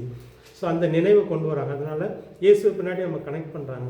அதே மாதிரி நம்ம குடும்பங்களில் நம்மளுடைய தனிப்பட்ட வாழ்க்கையில் நடந்த அற்புதங்களை வந்து நம்ம மறந்துட்டோம் அப்படின்னா நம்ம புதுசாக அற்புதத்தை தேடுவோம். தேடும்போது சில நேரம் ஆண்டவர் செய்ய மாட்டார். எதுக்காக செய்ய மாட்டார் அப்படின்னா நீ இதை மறந்துட்ட, அந்த விசுவாசமும் வராது. ஆண்டவர் செய்வார்ன்ற விசுவாசமும் வராது, மறந்ததுனால. அந்த வந்து இந்த அற்புதத்தை எதிர்பார்க்குற விசுவாசத்தை விட்டு சோதிக்கிற மாதிரி, ஆண்டவர் சோதிக்கிற மாதிரி போயிடுவோம். ஆனால் நம்ம கூட இருக்காரா இல்லையா பார்க்கலாம் அப்படின்ற மாதிரி எண்ணம் வரவே கூடாது. அப்படி வந்துச்சு அப்படின்னா நம்ம வாழ்க்கையில் நடந்த அற்புதங்களை மறந்துட்டோம். இந்த அற்புத தேவன் வந்து ஸோ இந்த மாதிரி ஒரு சிக்கல் இந்த அற்புதத்தில் இருக்குது. அற்புதம் தேவை, அதை மறந்துடக்கூடாது. அதை நம்ம இது இன்னொரு இதில் பார்க்கும்போது பார்த்திங்கன்னா இந்த தேவனுக்கு முன்னாடி நம்ம சின்ன பிள்ளைங்க மாதிரி, இப்போ சின்ன பிள்ளைங்களை வந்து ஈஸியாக நம்ம எக்ஸைட் பண்ண வச்சிடலாம். இந்த குணம் வந்து நமக்குள்ளே இருக்கணும்னு ஆண்டவர் செஞ்சிட்ருக்காரு. நம்மளும் தேவனுக்கு முன்னாடி வந்து நம்ம குழந்தைகள் மாதிரி. ஸோ இந்த அற்புதங்கள் பார்க்க பார்க்க நமக்குள்ளே வந்து அந்த எப்படி நம்ம அந்த குழந்தைத்தனம், குழந்தை எண்ணம், குழந்தை சிந்தை வந்து நமக்குள்ளே இருக்கும் அப்படின்னு சொல்லி பார்க்குறோம். ஸோ ஆண்டவர் வந்து நம்ம வாழ்க்கை முழுக்கமாகவே செய்ய விரும்புகிறார் இதெல்லாம். ஆனால் நம்ம வந்து அவரை சோதிக்கிற மாதிரி ஆகிடக்கூடாது. இவர் இருக்கிறாரா இல்லையா பார்க்கலான்ற மாதிரி அந்த எண்ணம் வராத அளவுக்கு நம்ம அப்பா பிள்ளைங்கள்கிட்ட செய்கிற ஒரு அற்புதங்களை நம்ம அப்பா அனுபவிச்சுட்டே இருக்கலாம். சின்னதாக இருக்கலாம், பெருசாக இருக்கலாம். இது மாதிரி நீங்கள் அனுபவிச்சுட்டே இருக்கணும் அப்படின்றது தான் தேவனுடைய திட்டம். வேற ஏதாவது கேட்க விரும்புறீங்களா? அது சொல்ல உபாகமத்தில் அந்த வசனம் அப்படி இருக்கு. 4ஆம் அதிகாரத்தில் இருக்கு பாருங்க. வாசிங்க. உன் கண்கண்ட காரியங்களை நீ மறவாத படிக்கும், உன் ஜீவனுள்ள நாளெல்லாம் அவைகள் உன் ஹிருதயத்தை விட்டு நீங்காத படிக்கும். நீ எச்சரிக்கையாயிரு. உன் ஆத்துமாவை ஜாக்கிரதையாக காத்துக்கொள். அவைகளை உன் பிள்ளைகளுக்கும் உன் பிள்ளைகளின் பிள்ளைகளுக்கும் அறிவிக்க கடவார். இது நம்ம குடும்பத்தில் நடந்தது, நம்ம முன்னோட்ட நடந்ததில் நம்ம வந்து திரும்ப சொல்லிக்கிட்டே இருக்கிறது நல்லது. ஸோ நம்ம வணங்குற தேவன் யார், அவர் வந்து ரொம்ப தூரத்தில் இருக்கிறதில்ல, நம்ம வாழ்க்கையில் அவர் வந்து நம்ம ப்ராக்டிக்கலாக அனுபவிச்சுட்ருக்குறோம். ஸோ அப்படின்றது வந்து நமக்கும் நம்ம மனசுக்கும் நம்ம உறுதிப்படுத்திகிட்டே இருக்கணும். நம்ம பிள்ளைகளுக்கு குடும்பத்துலேயும் நம்ம சொல்லிக்கிட்டே இருக்கணுன்றதை பார்க்கணும். ஸோ இது வந்து அங்கே இஸ்ரேல் மக்கள் மத்தியில் வந்து நடந்துகிட்ருக்குது. இருந்தாலும் அது அப்பப்போ மறந்து திரும்ப ஆண்டவரை கேட்குற மாதிரி ஆகிடும். அந்த மாதிரி சொல்லி பார்க்குறோம். இப்போ நீங்கள் கிதியோரை வந்து ஆண்டவர் சந்திக்கும் போது பராக்கிரமசாலியே தேவன் உன்னோடு கூட இருக்கிறாரும் போது அவர் என்ன சொல்கிறாரு, ஆண்டவர் கூட இருந்தால் நாங்கள் ஏன் இப்படி இருக்கிறோம், இப்படி அடிமையாக இருக்கிறோம் அப்படின்றது உண்மைதான். உங்களுடைய முன்னோர் காலத்தில் நடந்துச்சே, இப்போ ஏன் நடக்கலை, அப்போ வந்து மிஸ் பண்ணிடுறாங்க. ஸோ ஆண்டவர்கிட்ட இந்த தொடர்ச்சியாக ஒரு அற்புதங்கள் அனுபவிக்கிற ஒரு அனுபவம் இருந்துகிட்டே இருக்கணும் அப்படின்றது. ஆனால் அற்புதம் வந்து ஆண்டவர் கூட இருக்கிறாரா இல்லையான்றதை புரிஞ்சுக்கிறதுக்காக அற்புதத்தை நம்ம தேடக்கூடாது. ஸோ இதுதான் ஒரு சின்ன ஒரு சோதிக்கக்கூடாது. அந்த இதுதான் பார்க்கணும். ஆனால் அற்புதத்தை நம்ம பார்க்குறது நல்லது. ஒவ்வொரு நேரங்கள் நம்ம பார்க்கும்போது விசுவாசம் நமக்குள்ள வளர்ந்துட்டு இருக்குது, பெருகுதுன்னு சொல்லி பார்க்குறோம். வேறு ஏதாவது கேட்க விரும்புகிறீங்களா? சிலர் பார்த்தீங்க அப்படின்னா ஒரு 20 வருஷத்துக்கு முன்னாடி நடந்து சொல்லிகிட்டே இருப்பாங்க. ஆனால் ஒரு 20 இயர்ஸாக எதுவுமே அனுபவிச்சிருக்க மாட்டாங்க. திடீர்னு ஒரு சோதனை வரும்போது அங்கே ஆண்டவரை பார்க்க முடியாத அளவுக்கு விட்டுட்டு போயிடுவாங்க. ஸோ இதெல்லாம் நடக்கிறதுக்கு காரணம் என்ன அப்படின்னா, அந்த தொடர்ந்தேர்ச்சியாக தேவனோடு இந்த அப்பா பிள்ளை உறவு, இந்த அப்பா எப்பப்போ எக்ஸைட் பண்ண வச்சுட்டே இருப்பார். சின்ன காரியமாக இருக்கலாம், பெரிய காரியமாக இருக்கலாம். ஸோ அந்த எக்ஸைட்மெண்ட்டுக்குள்ளேயே வாழணும். அப்பா வந்து எப்படி பிள்ளைங்களை வந்து ஒரு எக்ஸைட்மெண்ட்லேயே வச்சுருக்கிறாரோ அதே மாதிரி நடக்கிறது அந்த அற்புதம் ஒர்க்கின் காரியங்கள். நம்மளோட மெச்சூரிட்டி லெவலுக்கு ஏற்ற மாதிரி தான் அது நடக்கும். இப்போ ஒரு குழந்தைங்கன்னா கண்ணை மூடிட்டு நம்புவாங்க, ஏதாவது கேட்பாங்க, திடீர்னு நடக்கும். எஸ் பாட்டு கேட்டு நடந்துருச்சு, அந்த அளவுக்கு தான் அவங்களோட மெச்சூரிட்டி இருக்கும். கொஞ்சம் வளர்ந்ததுக்கு அப்புறம் நம்ம இதுலேயும் சரியா தெரியாது, அதுலேயும் சரியா தெரியாது, ஓரளவுக்கு நடக்கும். ஓரளவுக்கு நம்ம 25 அந்த மாதிரி வயசெல்லாம் வரும்போது இந்த வேத வசனம் வாசிக்க ஒரு மெச்சூரிட்டி லெவல், ஞானம்னு சொல்லுவோம், அது வந்து வளரும்போது அப்போதான் நம்மளோட நம்பிக்கை வளரும். இது தேவன் எனக்கு செஞ்சு முடிச்சிட்டாரு, இது நடக்கும், என் கூடவே தான் வந்துட்டு இருக்காரு அப்படிங்கிற ஒரு லெவல் என்னைக்கு நம்ம அட்டன் பண்ணுறோமோ அந்த டைம்ல வந்து நம்ம என்ன நினைக்கிறோமோ அது நடக்கும். அது அந்த மெச்சூரிட்டி, அதுதான் அவரோட அதிகாரத்தை யூஸ் பண்றது. அந்த அற்புதம் வந்து அவரா ஒரு மிராக்கிள் கிராஃபிக்ஸ் மாதிரி பண்றது கிடையாது. நம்ம அதிகாரத்துல நம்ம எனக்கு கொடுத்துருக்கிறாருன்னு நம்ம விசுவாசிக்கும் போது அது அப்படியே நடக்கும். அப்போ வந்து நம்ம குழந்தைங்க மாதிரி கொடுங்கன்னு கேட்டுட்டு இருக்க கூடாது. ஓகே, இதில் 2 விதமான காரியம் இருக்குது. இந்த குழந்தைங்க மாதிரி இதை வந்து ஸ்பிரிச்சுவலாக பார்த்தீங்கன்னா 1 யோவானில் எழுதுவார், நீங்கள் வந்து குழந்தைங்க மாதிரியும் ஆண்டவர்கிட்ட இருக்கணும், நீங்கள் வந்து வாலிபனாகவும் இருக்கணும், வாலிப மாதிரி இருக்கணும், நீங்கள் முதியோர் மாதிரி இருக்கணும். இந்த ஸ்பிரிச்சுவல் ஆவிக்குரிய வாழ்க்கையில் வந்து 3 இது இருக்குது. ஆனால் நம்ம வந்து உலக வாழ்க்கையில் குழந்தைகளுக்கு ஒரு குணம் இருக்குது, வாலிபருக்கு ஒரு குணம் இருக்குது, முதியோருக்கு ஒரு குணம் இருக்குது. இப்போ வந்து நிஷா சொன்னதுனால நான் இதை பேசுகிறேன். தேவனுக்கு வந்து நமக்கு இந்த 3 ஸ்டேஜுமே வேணும். எப்பவுமே இந்த 3 ஸ்டேஜ் வேணும். இதில் வந்து நான் மெச்சூர் ஆகிட்டேன், தேவன்கிட்ட போய் யாருமே நான் வாழ்ந்துட்டேன், நான் மெச்சூர், நான் 25 வருஷமாக அவங்க கூட பழகிட்டேன், அதனால் வந்து நான் மெச்சூர்னு சொல்ல முடியாது. இது ஒரு சேலஞ்ச் இருக்குது. ஆவியானவரோட நடத்துதலே போயிட்டு இருக்கும்போது சொல்றேன். ஒரு சிலர் இல்லை, இதை நீ புரிஞ்சுக்கிட்டேன்னா உனக்கு அது புரியும்னு நினைக்கிறேன். 2 விஷயத்தில் வந்து நம்ம குழந்தையாகவே இருக்கணும். எந்த விஷயத்தில் ஆண்டோட்ட நம்ம குழந்தையாக இருக்கணும். நீங்கள் வந்து மெச்சூரிட்டின்ற தேவனுக்கும் நமக்கும் இடையில நமக்குள்ள அது இருக்குது. இப்போ நான் வந்து மெச்சூர் ஆகிட்டேன், என் பிள்ளை வந்து வளர்ந்துட்டுருக்க ஒருத்தி ஓரளவுக்கு மெச்சூர் ஆகிட்டேன், இந்த மாதிரி சொல்லலாம். இது வந்து உலக பிரகாரமான ஒரு வாழ்க்கை. ஆனால் ஆவிக்குரிய வாழ்க்கையில் வந்து ஆவிக்குரிய வாழ்க்கையில் இது 3 இருக்குது. இது 1 யோவான் வாசினா உங்களுக்கு புரியும். ஒரு விஷயத்தில் நீங்கள் எப்பவும் குழந்தையாகவே இருக்கணும் தேவனுக்கு முன்னாடி அப்படின்னு யோவான் எழுதுறாரு. எந்த விஷயம் அது? துர்க்குணத்திற்கு. அது வேற ஒரு கான்செப்டில் வருது. ஓகே, அன்புக்கு இல்லை. ஓகே, அது வந்து ஃபுல்லாகவே நீங்கள் குழந்தையாகவே இருக்கணும், பரலோக ராஜ்யத்தில் வந்து குழந்தையாக இருக்கணும் அப்படின்ற ஒரு இது இருக்குது. இந்த 1 யோவானில் சொல்லப்படுறது வந்து நீங்கள் பாவம் மன்னிப்பு கேட்குறதுல குழந்தையாகவே இருங்கன்றார். நீங்கள் வந்து பாவம் மெச்சூர் ஆகிட்டேன் அப்படின்னு சொல்லக்கூடாது. பாவம் மன்னிப்பு கேட்குறதுல வந்து நீங்கள் குழந்தையாக இருக்கணும். எனக்கு அடுத்தது வர்றது இந்த ஒரு ஆச்சரியப்படுகிற விஷயம். இப்போ தேவன் நம்மகிட்ட ஒரு காரியத்தை செய்கிறதுல வந்து ஆச்சரியப்படுறது வந்து நம்ம குழந்தை மாதிரி ஆச்சரியப்பட்டுகிட்டே இருக்கணும். இந்த குழந்தைத்தனம் வந்து இந்த 2லேயும் மாறக்கூடாது. உங்களுக்கு இன்னும் வேறு இது இருக்குதான்னு தெரியல. இந்த குழந்தைத்தனம் வந்து அதிசயத்தை பார்க்கும்போது நமக்கு ஒரு ஆச்சரியம் வருது பாருங்கள். இப்போது ஒரு மெச்சூர் ஆகிட்டோம் அப்படின்னா நம்ம நிறைய கிரிட்டிக்கலாக யோசிப்போம். இப்போ வந்து ஒரு மேஜிக் ஒருத்தர் செய்கிறாரு அப்படின்னா ஒரு மெச்சூர் ஆனவங்க அதை பார்க்குறதுக்கும் குழந்தைங்க பார்க்குறதுக்கும் ஒரு வித்தியாசம் இருக்குது. இப்போ குழந்தைங்க வந்து அப்படியே ஆச்சரியமாக பார்ப்பாங்க, எக்ஸைட்மெண்ட்டோட. நம்ம வந்து இவர் எங்கே ட்ரிக் வச்சுருக்காருன்னு பார்ப்போம். இந்த மெச்சூர் ஆனவங்களுக்கும் குழந்தைங்களோட வித்தியாசம் தான். இப்போ நான் என்ன சொல்ல வரேன் அப்படின்னா, நீங்கள் பாவம் பண்ணிட்டீங்க, பாவம் மன்னிப்பு கேட்குறதுல வந்து குழந்தைங்களாவே இருங்க. அங்கே வந்து உங்கள் மெச்சூரிட்டிக்கும் அதுக்கும் சம்மந்தமே இல்லை. அதே மாதிரி ஒரு அதிசயத்தை பார்க்கும்போது, அற்புதத்தை பார்க்கும்போது நீங்கள் மெச்சூர் ஆன மாதிரி பார்க்காதுங்க அப்படின்றது. இப்போ எனக்குள்ள சிக்கல் அதுதான். நான் சில நேரத்தில் வளர்ந்துட்டேன்ற மாதிரி இந்த அற்புதங்களை வந்து என்னால் பார்க்க முடியாத ஒரு காரணம் என்னென்னா, அது ஒரு மாதிரி கிரிட்டிக்கலாக யோசிக்கிற ஒரு காரியம் வந்துடும். நிறைய தியாலஜி யோசிக்கிறது, நிறைய காரியங்களை யோசிக்கிறதுனால நம்மளால் அற்புதத்தை வந்து ருசிக்க முடியாது, ரசிக்க முடியாது. ஸோ அந்த மாதிரி ஒரு குணம் வந்துடுது நமக்குள்ள. இந்த மெச்சூரிட்டி இருக்கக்கூடாது. இந்த அற்புதத்தை பார்க்குறதுலையும் பாவம் மன்னிப்பு கேட்குறதுலையும். நீங்கள் ஆவிக்குரிய வாழ்க்கையில் வாலிபனாக இருக்கணும்னு சொல்லி ஒரு வசனம் அதில் வருது. எதில் நீங்கள் வாலிபனாக இருக்கணும்? 1 யோவான் நீங்கள் யோசித்தீங்கன்னா புரியுமா இருக்கும். நீங்கள் வந்து சாத்தானை எதிர்க்கிறதுல வாலிபனாக இருக்கணும். அந்த வாலிப முறுக்குன்றது ஒன்று இருக்குல்ல, இதுதான் அந்த மெச்சூரிட்டி. நீங்கள் எதில் காட்டணும் அப்படின்னா, நீங்கள் சாத்தானை எதிர்க்கல காட்டுங்க அப்படின்ற மாதிரி 1 யோவானில் எழுதுவாங்க. 3வது வந்து ஞானத்தில் நீங்கள் முதியவராக இருங்கன்னு. தேவ ஞானத்தில் நீங்கள் முதியவராக இருக்குங்க. இந்த 3 ஸ்டேஜ், ஆவிக்குரிய ஸ்டேஜில் 3 இருக்குது. அந்த 3க்குள்ள வித்தியாசம் இதுதான் நமக்கு. முதிர்ச்சி நீங்கள் வந்து பக்குவமாக, அதாவது ஞானத்தில். ஸோ ஞானம் வந்து கூட்டிகிட்டே இருக்கும். நீங்கள் முதிர்ச்சி எதை காட்டுதுன்னா தேவ ஞானம் உங்களுக்கு வளர்றதை காட்டுது. இந்த சாத்தனை எதிர்க்கிற ஒரு வல்லமாக நீங்கள் எந்தளவுக்கு உங்களை சாத்தனை எதிர்க்க முடியுதோ அங்கே வந்து வாலிபத்தை காட்டுது. இது எப்பவும் இருக்கணும். இந்த முதிர்ச்சியும் இருக்கணும், இந்த வாலிபமும் இருக்கணும், இந்த சிறுபிள்ளைத்தனமும் இருக்கணும். ஸோ இது 3 சேர்ந்து ஒரு ஆவிக்குரிய வாழ்க்கை. இப்போ வந்து நிஷா புரியுதா நான் சொல்ல வருது? ஸோ இந்த இதுலேருந்து குழந்தைத்தனம் மாறிடுச்சு அப்படின்னா நீங்கள் பாவ மன்னிப்பு உங்களால் கேட்க முடியாது. ஈஸியாக வந்து அப்பா மன்னிச்சிருங்க, குழந்தைங்க அடித்தோடனே திரும்ப வரும். ஸோ அந்த மாதிரி ஒரு குணம் இருக்கணுன்றாரு ஆண்டவர். நம்மளை அடித்தா கூட, நம்மளை வந்து இது பண்ணால் கூட, திட்டினா கூட உடனடியாக அவர்கிட்ட வரணும். ஸோ இந்த குணம் வந்து பாவ மன்னிப்புக்கும் இருக்கணும், இந்த எக்ஸைட்மெண்ட்டுக்கு, அதாவது ஒரு அற்புதத்தை பார்க்கும்போது உங்களுக்கு வரணும். நீங்கள் இதில் முதிர்ச்சி ஆகிட்டீங்க அப்படின்னா, இது பார்த்தது தானே, இது நடக்கிறது தானே அப்படிங்கும்போது பார்த்தீங்கன்னா, அந்த தேவனோடு உள்ள அந்த அப்பா பெரியவர், அந்த குழந்தைங்க, இது வந்து போயிடும். இது வந்து ரொம்ப முக்கியம் அப்படின்னு சொல்லி நான் தியானிக்கிறேன். ஸோ இந்த எக்ஸைட்மெண்ட் வந்து நம்ம எப்போ ஒரு அற்புதத்தை பார்த்தாலும், இப்போ நீங்கள் மிஸ்ஸாக சொன்னது என்னென்னா, எனக்கு தந்த அதிகாரத்தில் நான் அதை செய்கிறேன் அப்படின்றது. ஸோ அங்கே வந்து இந்த எக்ஸைட்மெண்ட் இருக்குமா அப்படின்றது கேள்வி தான். செய்யலாம், நீங்கள் வந்து செய்யுங்க, தப்பு இல்லை. இது வந்து நீங்கள் அதிகாரத்தை பயன்படுத்துகிறது வந்து நமக்காக இல்லை, மற்றவங்களுக்காக. அந்த வரத்தை பயன்படுத்துகிறது வந்து நமக்காக இல்லை, மற்றவங்களுக்காக. அங்கே அதிகாரத்தை பயன்படுத்தி நம்ம செய்யலாம். செய்யும்போது அதுக்கப்புறம் நீங்கள் பார்த்துட்டீங்க அப்படின்னா உங்களுக்குள்ளே என்ன வரணும் அப்படின்னு, நீங்கள் ஒரு குழந்தைத்தனம் வரணும். ஒருவேளை ஆண்டவர் எனக்கு தந்த அதிகாரத்தில் நான் அதை செஞ்சேன்ற மாதிரி நீங்கள் பெரிய ஆள் மாதிரி நினச்சிங்கன்னா, ஸோ அந்த குழந்தைத்தனம் உங்களுக்கு இல்லை, உங்களால் எக்ஸைட் ஆக முடியாது. அது வந்து என்ன சொல்கிறது, ரிப்பீட்டடாக வந்து ஒருத்தர் வந்து பேய் வரைட்டே இருக்கிறாரு. பேய் ஓடும்போது ரொம்ப ஆச்சரியமாக இருக்கும். 10வது பேய் ஓடும்போது அப்படியே பழகி போயிடும்.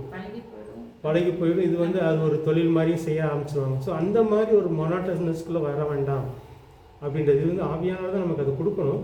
ஸோ இந்த ஒரு இது ரொம்ப ரொம்ப முக்கியம்னு சொல்லி பார்க்குறோம். இது வந்து என்னோட பர்சனல் எக்ஸாம்பிள் இருந்து சொல்றேன், உங்களுக்கு எப்படி புரிஞ்சிச்சுன்னு தெரியல. ஏன்னா நான் இயேசுவை தெரிஞ்சுக்கிட்டதுல வந்து அப்படியே அப்பட்டமா நம்பிட்டேன். மற்ற மதம் பின்ன பிரிவாசி சிஎஸ்ஐ இந்த பிரிவெல்லாம் எதுவுமே எனக்கு தெரியாது. ஜஸ்ட் இயேசுவை பிலீவ் பண்றாங்கன்னா எல்லாருமே இயேசுவை தான் பிலீவ் பண்றாங்க அப்படிங்கிற ஒரு கான்செப்ட் மட்டும் தான் எனக்கு தெரியும். அப்படி கேட்டுட்டு ப்ரேயர் பண்ணும்போது எனக்கு தெரிஞ்ச மாதிரி நான் ப்ரேயர் பண்ணுவேன், அப்படியே நடக்கும். அப்போ வந்து நான் குழந்தை மாதிரி அது அது அவ்வளோதான் தெரியும் எனக்கு, அந்த மெச்சூரிட்டி எல்லாம் இல்லை. அதுக்கப்புறம் கொஞ்ச நாள் முடிச்சுட்டு அந்த வாலிபா அந்த இதில் வந்து சொல்லி கொடுக்கறதுக்கெல்லாம் யாரும் இல்லை. வேதவசனம் அப்பப்போ வாசிப்பேன், புரியும் சிலது புரியும் சிலது புரியாது. அந்த லெவலில் இருக்கும்போது என்னன்னா கெஞ்சிக்கிட்டே இருக்கிறது, இது செய்யுங்க அதை செய்யுங்க இந்த மாதிரி இருக்குல்ல அப்படின்னு சொல்லி கெஞ்சிட்டே இருப்பேன். ஒரு சில காரியம் நடக்கும், ஒரு சிலது வந்து நான் கேட்கும் நடக்காது. அப்போ வந்து இந்த ஹோலி ஸ்பிரிட்டோட இது என்னன்னு தெரியாது, அவர் இருக்கிறாரு அந்த ஒரு பக்குவம் எதுவுமே தெரியாது. சும்மா கேட்பேன், ப்ரேயர் பண்ணுவேன், அப்பப்போ நடக்கும், ஒரு சிலது நடக்காது. அந்த ஹோலி ஸ்பிரிட்டோட ஒரு அபிஷேகத்துக்குள்ள வரும்போது அவரோட அந்த இதுலேயே நம்ம எப்போதுமே ஒரு மைண்ட் இருந்துகிட்டே இருக்கும். லவ் பண்ணும்போதெல்லாம் எல்லாத்துக்கும் இருக்கிற மாதிரி ஒரு ஃபீலிங் வந்து உள்ளுக்கு யாரோ ஒருத்தர் உணர்த்திட்டு இருக்கிற மாதிரியே இருக்கும். சமைக்கும் போது அப்படி தான் இருக்கும், பாத்ரூம் போனாங்களும் அப்படி தான் இருக்கும், குளிக்கும் போது அப்படி தான் இருக்கும். அந்த ஒரு ஸ்பிரிட்டுக்குள்ளேயே இருக்கும்போது நம்ம என்ன நினச்சிட்டு ஏதாவது வேணுங்கிற மாதிரி அதை ஆசைப்படுறது தப்பா இல்லையான்னு எனக்கு தெரியாது. அவர்கிட்ட சொல்லிடுவேன். சொன்னதுக்கப்புறமா சில காரியங்கள் வந்து அப்படியே நான் நினச்சது வந்து நான் ஜெபம் பண்ணாமல் கூட அது நடந்துருக்கு. ஒன்று வந்து வாயை திறந்து கேட்கறது, இன்னொன்று வந்து மனசில் நினச்சிட்டு இருந்தாலே தப்பான எண்ணமாக இருந்தால் நீங்களே அதை அமைக்கி போட்டுருங்க, இது கேட்கறது தவறாக இருந்தால் நீங்களே அதை அமைச்சு போட்டுருங்க அப்படி சொல்லி அந்த ஸ்பிரிட்லேயே போகும்போது நிறைய காரியம் இது வரைக்கும் அப்படி தான் நடந்துட்டு போகுது. அதான் அந்த ஹோலி ஸ்பிரிட்டோட மெச்சூரிட்டி வந்து நமக்கு தேவை.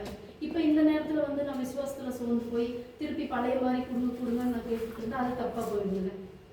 அதுதான் நான் கேட்குறேன். ஓகே ஓகே ஆமாம், இதில் தியாலஜிக்கலி கொஞ்சம் இது இருக்குது. இப்போ நான் சொல்ல வர்றது என்னென்னா, இந்த அற்புதம்னு வரும்போது நீங்கள் வந்து ரொம்ப மெச்சூராக பார்த்தீங்க அப்படின்னா அதில் சில சிக்கல் இருக்குது. ஸோ இந்த எக்ஸைட்மெண்ட்டு போயிடும். நான் வந்து ஆவியில் வளர்ந்துட்டேன், எனக்கு ஆண்டவர் கொடுத்த அதிகாரத்தினால இது நடக்குது அப்படிங்கும்போது அங்கே எக்ஸைட்மெண்ட் வருமா? அதுதான் என்னோடய கேள்வி. பொதுவாக இதில் என்ன எதிர்பார்க்குறோம் அப்படின்னா, நீங்கள் அற்புதத்தை பார்க்குறது இல்லை, ஏற்கனவே பார்த்ததையும் நீங்கள் யோசிச்சுட்டே இருக்கணும், அந்த எக்ஸைட்மெண்ட் இருந்துகிட்டே இருக்கணும். ஆண்டவர் இப்படி செஞ்சார். இப்போ எனக்கெல்லாம் பார்த்தீங்கன்னா இந்த வீடு கொடுத்தது, அப்புறம் இந்த மருத்துவத்தில் பண தேவைகள், மருத்துவத்தில் செஞ்சதெல்லாம் யோசிக்கும் போது திரும்ப ஒரு சிக்கல் வரும்போது அங்கே செஞ்சவர் இங்கே செய்வார் தானே. ஸோ அந்த எக்ஸைட்மெண்ட் போயிடக்கூடாது. இதில் மெச்சூரிட்டின்னு வந்துட்டால் உங்களுக்கு இந்த எக்ஸைட்மெண்ட் இருக்காதுன்றது தான் என்னுடைய பாயிண்ட். இதனால் இந்த இதில் வந்து நம்ம மெச்சூர் ஆக வேண்டாம். ஆவிக்கிற வளர்ச்சியில் வந்து வளர்ச்சி தேவை. அந்த ஞானத்தில் நீங்கள் மெச்சூர் ஆகிட்டே இருங்க, ஞானம் கூடிக்கிட்டே இருக்கும். அதே நேரத்தில் வந்து நீங்கள் குழந்தைத்தன்மை விட்டுறாருங்க. அந்த பாவ மன்னிப்பும் சரி, வேறு எதுலாம் நீங்கள் வந்து குழந்தைத்தன்மை வேணுன்றது இல்லை, தெரியல எனக்கு. முக்கியமாக இந்த அற்புதத்தை நம்ம பார்க்குறதுனால நீங்கள் அற்புதத்தை பார்க்குறதுல வந்து குழந்தைத்தன்மையோடு இருங்க, ஒரு எக்ஸைட்மெண்ட் வந்துகிட்டே இருக்கணும். அது வந்து ரொம்ப தேவை அப்படின்னு சொல்லி பார்க்குறோம். வேறு ஏதாவது சொல்ல விரும்புகிறீங்களா, கேட்க விரும்புகிறீங்களா? ஸோ அற்புதன்றது பார்க்கும்போது அற்புதம் நமக்கு நிச்சயம் வேணும். ஆனால் அற்புதத்தை எதிர்பார்த்து தேவனை சோதிக்கக்கூடாது. ஸோ ஆண்டவர் நம்ம கூட இருக்கிறாரா இல்லையான்ற ஒரு சோதனைக்குள்ளே ஒரு அற்புதம். சாத்தா வந்து அதை செய்ய சொல்கிறான் ஏசுகிட்ட வந்து, இப்போ வந்து வசனம் எப்படி சொல்லுது, நீ செஞ்சு பாரு அப்படின்ற மாதிரி. ஸோ சோதிக்கிற மாதிரி நம்ம அற்புதத்தை எதிர்பார்க்கக்கூடாது. ஆனால் அற்புதத்தை வந்து நம்ம சிறுப்பில்லை மாதிரி எதிர்பார்க்குறது நல்லது. நடந்தோடனே குழந்தை மாதிரி அதை எக்ஸைட் ஆகிறதும் நல்லது அப்படின்னு சொல்லி பார்க்குறோம். அது விசுவாசம் வாழ்த்திட்டு இருக்கு. வேறு ஏதாவது கேட்க விரும்புகிறீங்களா?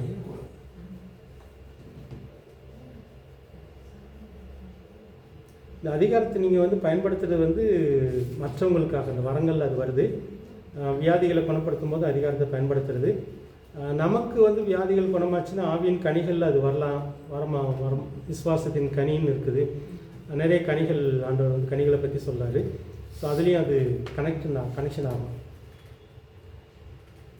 நம்ம பார்த்து என்ன அப்படின்னா, நம்முடைய காலங்களில் அற்புதங்கள் நடக்கிறதுன்னு விசுவாசிக்கிறோம். விசுவாசத்தை வந்து ஆரம்பிக்கிறதுக்கு அது உதவுது. ஒருவேளை நம்ம ஆரம்ப காலகட்டத்தில் நமக்கு நடந்திருக்கலாம், அது நம்ம மூலமாக வேறு யாருக்கா நடந்திருக்கலாம். விசுவாசம் அதிகரிக்கிறதுக்கு ஒருவேளை நமக்கு ஒரு சிக்கல் வருது, அதுக்கு முன்னாடி நடந்து நம்ம யோசித்து பார்க்கும்போது சரி அந்த சிக்கல் ஆண்டவர் செஞ்ச ஒரு பணமாக இருக்கலாம், வியாதி குணமாகிறதா இருக்கலாம், இங்கேயும் ஆண்டவர் செய்வார் அப்படின்ற விசுவாசத்தை அதிகரிக்கிறதுக்கு உறுதிப்படுத்துறதுக்கு அது வருது. மற்றவங்களுக்கு சொல்கிறதுக்கும் நம்ம வாழ்க்கையில் நடந்த சம்பவங்கள், அப்புறம் சாட்சி அறிவிக்க, ரட்சிப்புக்குள் வழிநடத்த, வியாதிகளை குணப்படுத்த, அப்புறம் வந்து பேய்களை வரைக்கும்னு சொல்லி பார்த்து நினைக்கிறாங்க. வேறு எதாவது இருக்குதா? அற்புதங்கள் எதுக்காக தேவைன்னு சொல்லி பார்த்தோம். சமாதானத்துக்குள் நடத்தாது. அதான் உதாரணம் பேய்களை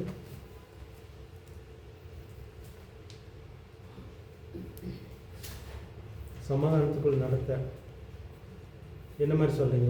ஒரு எக்ஸாம்பிள். இப்போ நம்ம வியாதின்னு சொல்லி ஏதாவது எதிர்பார்த்து ப்ரேயர் பண்ணுவோம். அது நடந்ததுக்கப்புறம் நமக்கு ஒரு சமாதானம் உண்டு, தற்காலிக சமாதானம் உண்டு. குழப்பத்திலிருந்து ஒரு சமாதானம் பெறுவா. குழப்பத்திலிருந்து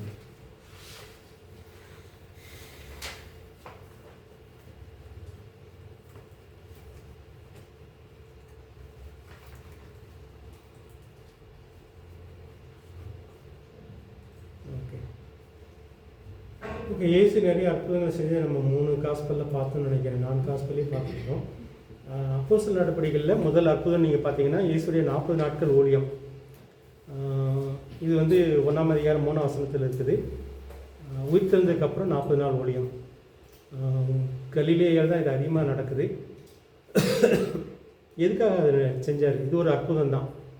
அற்புத லிஸ்ட்டில் இதுவும் நம்ம சேர்த்து தான் ஆகணும். உயிர்த்தெழுந்ததுக்கப்புறம் அவர் வந்து சாதாரண மனுஷனாக அவங்கள்ட்ட ஊழியம் செய்யலை, உயிர்த்தெழுந்த உடலோடு அவங்கள்ட்ட ஊழியம் செய்கிறார் இயேசு. 40 நாள் ஊழியம். இது எதுக்காக நடந்துச்சு? நோக்கத்தை மட்டும் பார்த்துட்டே போகலாம். கிட்டத்தட்ட 40 சொல்கிற அற்புதங்கள் இருக்குது. இயேசுடைய 40 நாள் ஊழியம். சுவிசேஷம் பெருகுனுச்சு, சபை ஆரம்பிச்சாங்க. ஓகே. இயேசுடைய இந்த 40 நாள் ஊழியத்தின் நோக்கம் என்ன? இந்த அற்புதத்தின் நோக்கம் என்ன? அற்புதத்துக்கு பின்னாடி நோக்கம் இருக்குன்னு சொல்லி பார்க்குறோம். ஓகே. முக்கியமாக வந்து ஆவியானவருடைய நிரப்புதலுக்காக நீங்கள் காத்திருக்கணும். முக்கியமாக இந்த 40 நாளும் அவர் ஒரு 2-3 காரியத்தை பேசுகிறார். ஒன்று வந்து காத்திருக்கணும்னு சொன்னார். வேறு என்ன பிரசங்கம் பண்ணார்? வேறு என்ன சொன்னார்? என்னென்னு வேறு என்ன சீசனத்தை பேசிகிட்டு இருந்தார் 40 நாட்களில்? இந்த மாதிரி ஊழியம்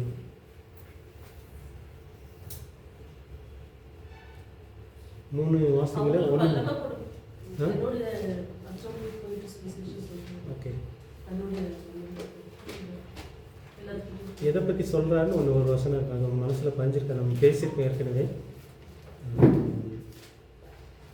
இயேசு 40 நாள் பேசுனதில் முக்கியமான சத்தியம், முக்கியமான காரியம் என்ன?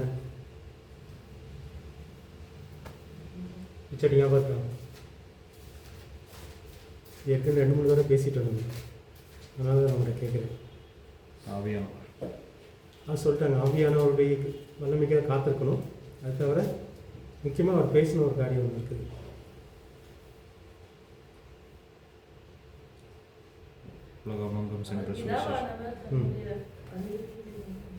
வாசிங்க 1:3 வாசிங்க.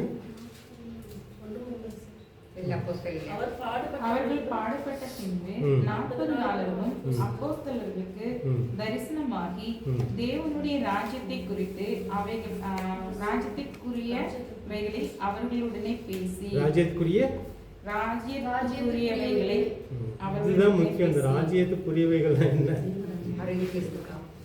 இதுதான் இது உங்க மனசுல பதியான்னு பார்க்குறேன். நான் ஏற்கனவே இவர் நிறைய பேசியிருப்பார். இது வந்து ஒரு வார்த்தையில் இருக்குது. தேவனுடைய ராஜ்யத்துக்குரியவர்கள் ஒரே வார்த்தையில் இருக்கிறதுனால நமக்கு கொஞ்சம் புரியுற கஷ்டம். இதைத்தான் 40 நாள் பேசிட்டு இருக்கிறார்.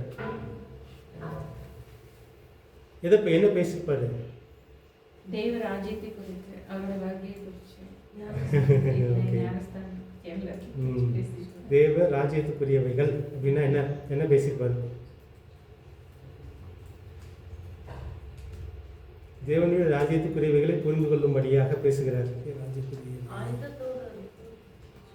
தேவனுடைய ராஜ்யத்துக்குரியவைகள்னா என்ன?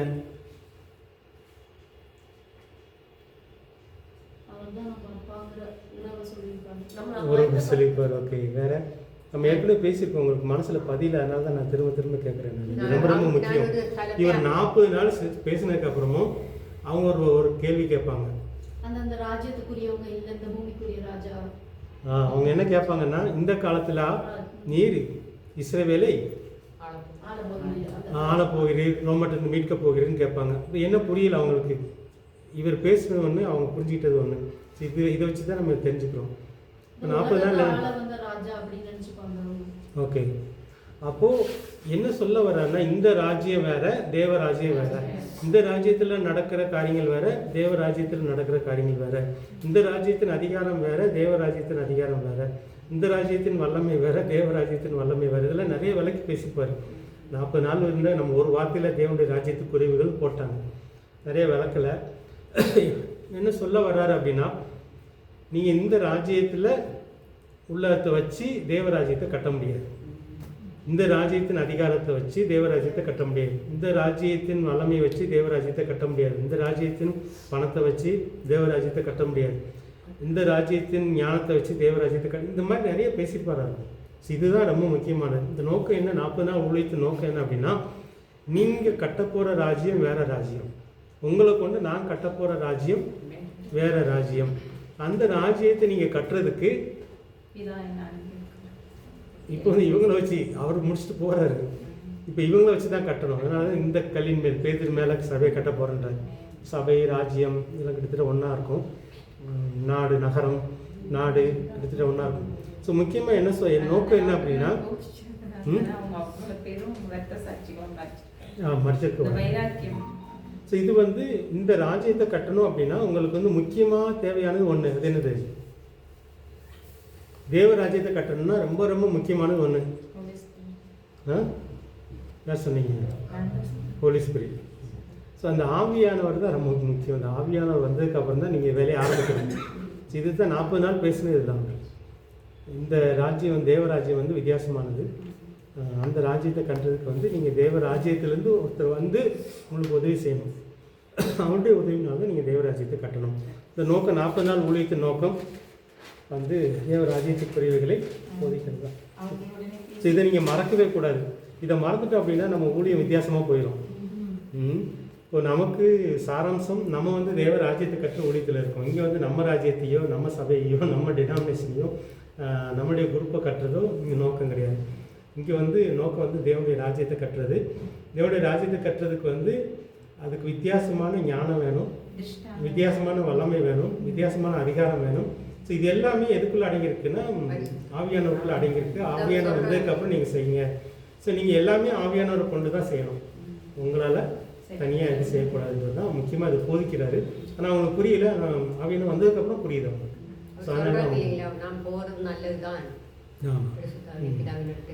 ஸோ இதுதான் முக்கியமானது. அடுத்தது வந்து இயேசுடைய விண்ணக பயணம். இது வந்து ஒலிவு மலையில் நடக்குது. இது ஏன் நடந்துச்சு, இதோடைய நோக்கம் எல்லாம் பார்க்குற மாதிரி செய்கிறாரு. இதான் கிட்டத்தட்ட ஒரு 500 பேர் பார்த்துருப்பாங்கன்றாங்க. இயேசு வந்து ஒலிமலையிலேருந்து மேலே ஏறி போகிறார். ஸோ இதோடைய நோக்கம் என்ன? ஓகே, வருகை வந்து எப்படி போனாலும் அப்படியே வருவார்ன்றதை சொல்கிறதுக்காக அவங்களுக்கு வந்து இந்த ஒளிவுமலை, இன்றைக்கும் வந்து அந்த ஒளிவுமலையில் தான் இயேசு இறங்குவார், மலை 2ஆக பிரிவு பழக்கும். ஸோ அப்படின்னு நம்பிக்கைலாம். ஸோ இந்த ஒளிவுமலை வந்து எருசலேம் பக்கத்தில் இருக்குது. ஸோ இங்கேருந்து ஏறி போகிறார். நோக்கம் வந்து அவருடைய வருகையை உறுதிப்படுத்த அப்படின்னு சொல்லலாம்.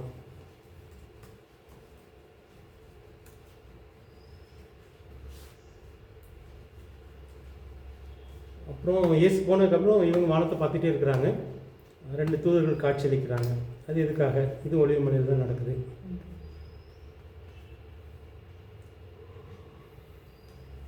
சரி,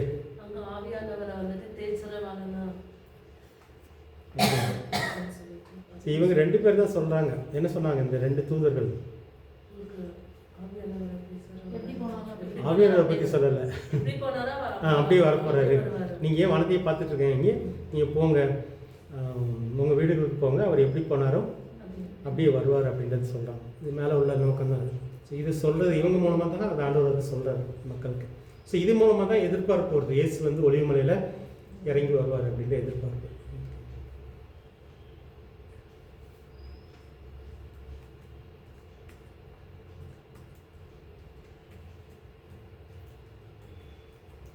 அடுத்தது வந்து பார்த்திங்கன்னா, அடுத்த அற்புதம் வீடு முழுவதும் நிரம்பிய பலத்த காற்று. இது எருசலேமில் நடக்குது. இந்த 120 பேர், பெரிய காற்று வந்து வீசுது. இது எதுக்காக நடந்துச்சு? இப்போ பரிசுத்த ஆவியானவர் வரும்போது காற்று அடிக்கணும்னு அவசியம் இல்லை. ஆனால் பெரிய காற்றடிச்சு அந்த வீட்டில் வந்து அமருது. அது எதுக்காக? நிறைய பேர் பார்க்குறாங்க இது வந்து. வெளியில உள்ளவங்க பார்க்குறாங்க. ஓகே, எதுக்காக நடக்குது இது? நோக்கம்?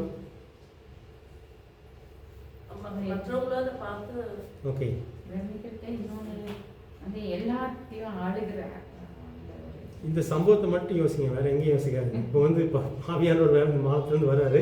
50 நாள் பெந்தைக்கோஸ்து நாள். பெரிய காற்றடிக்குது. எருசலேம் நகரில் மட்டும் நடக்குது. பெரிய காற்றடிச்சு ஒரு வீட்டில் வந்து அந்த காற்று நிற்குது. கற்பனை பண்ணி பார்த்துக்கோங்க, இது எதுக்காக நடந்துச்சு? அந்த அவருடைய வெளியில அந்த போகலாம் சத்தத்தை அவர் கேட்கணும். சொன்னதை உறுதிப்படுத்துறாங்க. யார் சொன்னதை? கர்த்தர் சொல்லி போறேன் நான் காற்று பற்றிலாம் சொல்லலை. பரிசுத்தாவியானவர் ம் அதை உறுதிப்படுத்துறாங்க விசுவாசம். ம், அவங்க கூடி இது எதுக்காக? இந்த இருக்கிறவங்க காற்று பெரிய காற்று அடிச்சு இந்த வீட்டு மேலே வந்து அமருது. இதை மட்டும் யோசிங்க, இது எதுக்காக நடந்திருக்கும்? இது ஒரு அற்புதம். அவரோட வல்லமை அற்புதம் இப்போ தானே. ஆவியானவர் வந்து காற்றடிக்காமலே வரலாம். ஆனால் இங்கே காற்று ஏன் அடிக்குது? இந்த சம்பவம் ஒரே ஒரு முறை தான் நடக்குது. அதுக்கப்புறம் ஆவியானவர்லாம் இறங்குவார், காற்றெல்லாம் அடிக்காது. ஆனால் இங்கே ஒரு முறை மட்டும் ஆவியானவர் முதல்ல பெந்தைக்கோஸ்து நாளில் இறங்கும்போது பெரிய காற்று அடிக்குது. அந்த சுற்றி இருந்த நிறைய தேசத்து ஜனங்கள் இருந்தது. ம். அவங்களுக்கு எல்லாம் அவங்கெல்லாம் இந்த வீட்டுக்கு வரணும், அதான் நோக்கம். நீங்கள் சொல்லி முடிச்சிருங்க. அதாவது அந்த எருசலேம் நகரில் வந்து பண்டிகை கொண்டாட நிறைய மக்கள் வந்திருக்காங்க. அவங்க அட்டென்ஷன் வந்து இப்போ எங்கே வரணும்? இந்த இடத்துல இந்த வீட்டுக்கு வரணும். இந்த 120 பேர் கூட்டியிருக்காங்க பாரு, அந்த சபை, வீட்டுக்கு. அந்த ஃபர்ஸ்ட் சபை அதாவது வரும். முதல் சபையாக அது வரும் போல இல்லையா? அது போல இந்த மக்களை கூட்டி சேர்க்கணும் இந்த வீட்டுக்கு. இதுக்காக நடந்த அற்புதம் தான். இந்த அற்புதம் ஏன் நடக்குதுன்னு சொல்லி நம்ம யோசிக்கணும். ஒவ்வொரு அற்புதத்துக்கு பின்னாடி ஒரு நோக்கம் இருக்கும். அதான் நம்ம இந்த அவரை மொத்த அங்க இருந்த ஜனங்களை ஈர்ப்பதற்காக, அந்த நகரத்தில் உள்ள மக்களை ஈர்ப்பதற்காக. அதனால நீங்க எப்போ பார்த்தாலும் ஆவியானவர் வரும்போதெல்லாம் காத்தடிக்கணும்னு எதிர்பார்க்கணும்.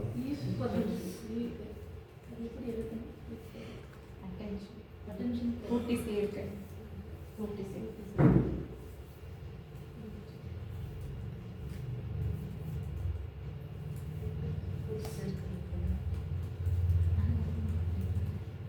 ஓகே, அடுத்த சம்பவம் 120 பேர்கள் மேலே வந்து அமர்ந்த அக்கினி நாவுகள்.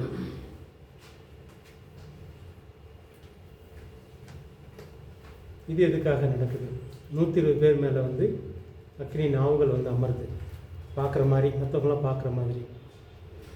இது ஏன் ஏன்னா நடக்குது? அவங்களோட பாஷைகளை அவர் பேசணும். வெளியில இருக்கிறவங்கள வேற வேற பாஷையில வராங்க. அப்ப அவங்களோட லாங்குவேஜ் அவங்க பேசுறது, இவங்க பேசும்போது பக்கத்துல இருக்கவங்களுக்கு அவங்களோட லாங்குவேஜ். இது வந்ததுக்கப்புறம், ஆவியானவர் வந்ததுக்கப்புறம் அவங்க பேச ஆரம்பிக்கிறாங்க. அப்போ வந்து ஒவ்வொருத்தரும் ஒவ்வொரு லாங்குவேஜில் பேசுகிறாங்க. இங்கே நடந்தது என்ன அப்படின்னா, இவங்க வந்து இவங்க எத்தனை லாங்குவேஜ்காரங்க வந்தாங்கன்னு தெரியல. கிட்டத்தட்ட ஒரு 20 லாங்குவேஜ் பீப்புள் வந்திருக்காங்கன்னு வச்சுக்கோங்களேன். மொத்தம் 120 பேர் இருக்காங்க. அதில் ஒரு 10 பேர் வந்து தமிழ் பேசுகிறாங்க, 10 பேர் மலையாளம் பேசுகிறாங்க, 10 பேர் கன்னடா பேசுகிறாங்க. அப்படி தான் அங்கே நடக்குது. இது வந்து அவங்க மேலே ஆவியானவர் வந்ததுக்கப்புறம் நடந்த சம்பவம். நான் கேட்குறது என்னென்னா, இந்த அக்னி நாவு எதுக்காக? அதோடைய நோக்கம் என்ன? அக்னி நாவு வந்து அவங்க தலை மேலே, ஒவ்வொருத்தர் மேலேயும் அக்னி நாவு வந்து இருக்கும்படியாக செய்கிறார். அக்னி நாவுன்னா ஒரு தீப்பிழம்பு மாதிரி தெரியும். ஒவ்வொரு தலைமையிலையும் ஒரு தீப்பிழம்பு போல் தெரியுது. ஒவ்வொரு தலைமையிலையும் தீப்பிழம்பு தெரியுது. அது ஏன் அந்த நோக்கம்? அது செய்கிறதுக்கான நோக்கம் என்ன? இந்த அற்புதம் நடப்பதற்கான நோக்கம் என்ன?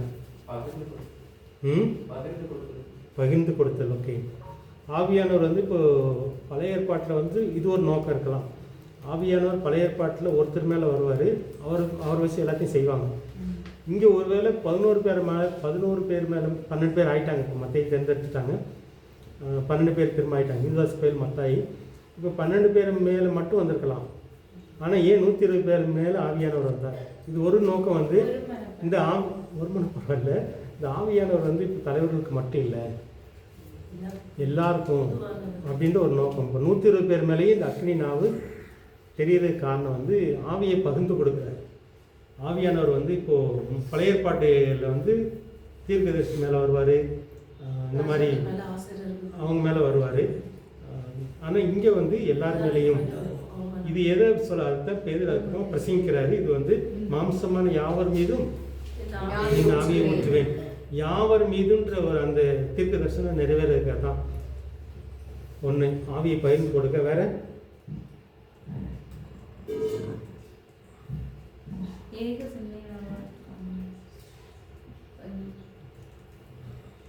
ஏவி சிந்தை. இப்போ நம்ம இந்த அக்னி நாமம் மட்டும் யோசிங்க, வேறு எதையும் யோசிக்காதுங்க. இந்த அக்னி பிளம்பு ஏன் ஒவ்வொருத்தர் தலைமையிலையும் வந்து அமருது, ஸோ அதோடைய நோக்கம் என்ன அப்படின்றத மட்டும் பார்ப்போம். எல்லாரையும் தேவன் ஏற்றுக்கொள்ளுகிறார்கள். ஓகே, ஒன்று ஆவியானவரை பகிர்ந்து கொடுக்க, எல்லாருக்கும் பகிர்ந்து கொடுக்க, மாம்சமான யாவர் மேலும் ஆவியை ஊற்ற, அந்த உத்திரிக்க தரிசனம் நடக்குதுங்க. வேற வேற என்னவா இருக்கலாம்? இங்கே வந்து அக்னிக்கு பதில் வேற ஏதாவது செஞ்சுக்கலாமே. இப்போ காற்று, பெரிய காற்று அடிக்குது, இப்போ காற்று மூலமாக ஒரு அற்புதத்தை செஞ்சுக்கலாம். இங்கே அக்னியின் அற்புதம் ஏன்? ஒரு வெள்ளம் என்ன அதே வரல அக்னினால ஓகே அந்த அக்னி தானே பரிசுத்தப்படுத்துறது. ஓகே, அக்னி அபிஷேகம். ஆவியினாலும் இப்போ வந்து அக்னினாலும் அபிஷேகிப்பார். நான் வந்து உங்களுக்கு தண்ணியில் முழுங்க கொடுக்குறேன். யோவான் சொல்லுவார், நான் உங்களுக்கு தண்ணியில் முழுங்க கொடுக்குறேன், ஆனால் எனக்கு உங்களுக்கு தெரியாத ஒருத்தர் இருக்கிறார், அவர் வந்து ஆவியினாலும் அக்னியினாலும். இந்த முழுக்குக்கு ஒரு அடையாளம். இந்த அக்னிக்கு பல அர்த்தம் இருக்குது. இந்த அக்னிக்கு ஒரு அர்த்தம் வந்து இது வந்து இயேசுடைய ஞானஸ்நானம், இயேசு கொடுக்குற ஞானஸ்நானம்.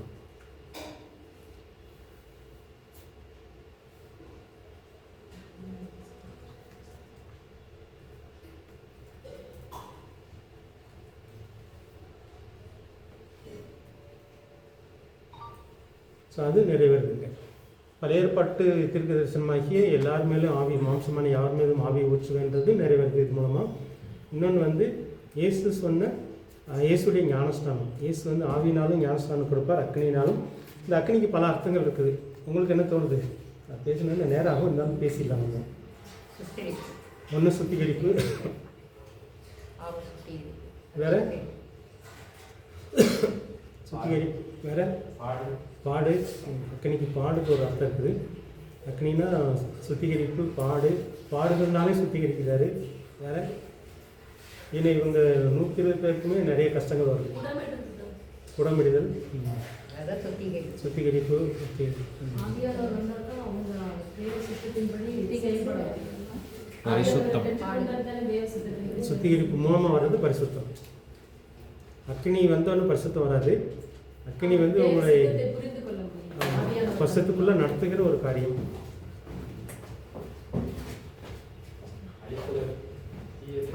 தீயதை அழிப்பதற்குன்னு சொல்லலாம். இந்த அக்னி வந்து சுட்டரிக்குது இல்லை, மாம்சத்தை சுட்டரிக்கும். இந்த பழைய ஏற்பாட்டில் பார்த்தீங்கன்னா இந்த சர்வாங்க தகன பலி முழுசாக தீயில எரிச்சிடணும். அதே மாதிரி நமக்குள்ள ஆவியானவர் வரும்போது இந்த மாம்சத்தை முழுக்க எரிக்க விரும்புகிறார். நம்மளுடைய வழிநடத்துதலை புரிந்து கொள்ளவும் பரிசுத்தாவியானவர் நம்ம கூட வேண்டிட்டாங்க. பிலிப்பு எல்லாமே நீங்க ஆமாம், இதில் வந்து நம்ம இந்த அக்னியை பட்டு பேசுகிறோம். அதனால் பிரித்து பார்க்குறதுனால மேலே வந்து பார்த்தீங்கன்னா ஆவியானவருக்கு அது வேலைகளாக இருக்குது. நம்ம ஒரு பாட்டு கூட இருக்கு, சுட்டெரித்தீடும் சுத்திகரித்தீடும் பாட்டு. என்னது? நம்ம வாழ்க்கை அவருக்கு நல்ல வாசனையா. ஆமாம், இதாவது இது எப்படி இது ஆவிக்குரிய அர்த்தம் நீங்கள் எப்படி புரிஞ்சிக்க அப்படின்னா, உங்களுடைய மாம்சம் சாகிறதுக்கு நீங்கள் விட்டு கொடுக்குறீங்க, அது உங்களுடைய சுயம் சாகிறதுக்கு நீங்கள் விட்டு கொடுக்குறீங்க. அப்போ வந்து தேவனுக்கு ஒரு நறுமணம் போகுது. இதெல்லாம் பழைய ஏற்பாட்டை வந்து நீங்கள் புதிய ஏற்பாட்டில் பார்க்கும்போது இதெல்லாம் அந்த அர்த்தம் கிடைக்கும். சுகந்த வாசனை நீங்கள் வந்து உங்களை விட்டு கொடுக்கும்போது, மனுஷனை களைவதற்காக. ஆமாம், அந்த நெருப்பில் அந்த ஆவியானுடைய கிரியைகளை நம்முடைய மாம்சம் அழிகிறதுக்கு நம்ம விட்டு கொடுக்கும்போது ஒரு சுகந்த வாசனை தேவனுக்கு. ஸோ அதெல்லாம் அதுக்குள்ளே அடங்கியிருக்கு. ஸோ இந்த மாதிரி நிறைய சத்தியங்களுக்கு பின்னாடி அடங்கியிருக்குது. அக்னிக்கு பின்னாடி நிறைய சத்தியங்கள் அடங்கியிருக்குது. அது முக்கியமாக நம்ம பார்க்குறது வந்து இயேசுவின் நிமித்தம் வர்ற பாடு. இயேசு நம்ம சுமந்திருக்கிறதுனால நமக்கு வர்ற பாடு. ஒருவேளை குடும்பத்தில் இருக்கலாம், அது வெளியில் இருக்கலாம். நீங்கள் இயேசுவும் சுமந்திருக்கோம் நம்ம. ஸோ அதனால பாடுகள் நமக்கு வரும். உலக பிரகாரமான பாடுகள் இதில் சேராது. நம்ம இயேசுவை ஏற்றுக்கொண்டதுனால இயேசுவை நிமித்தம் வர பாடல் தான் நம்ம சொல்கிறோம்.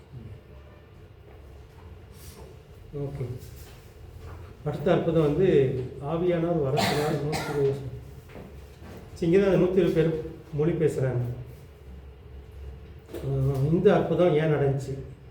ஆவியானவருடைய வரத்தினால இப்போ 120 பேரும் பேசிய பல்வேறு மொழிகள். இந்த அற்புதம் ஏன் நடந்துச்சு?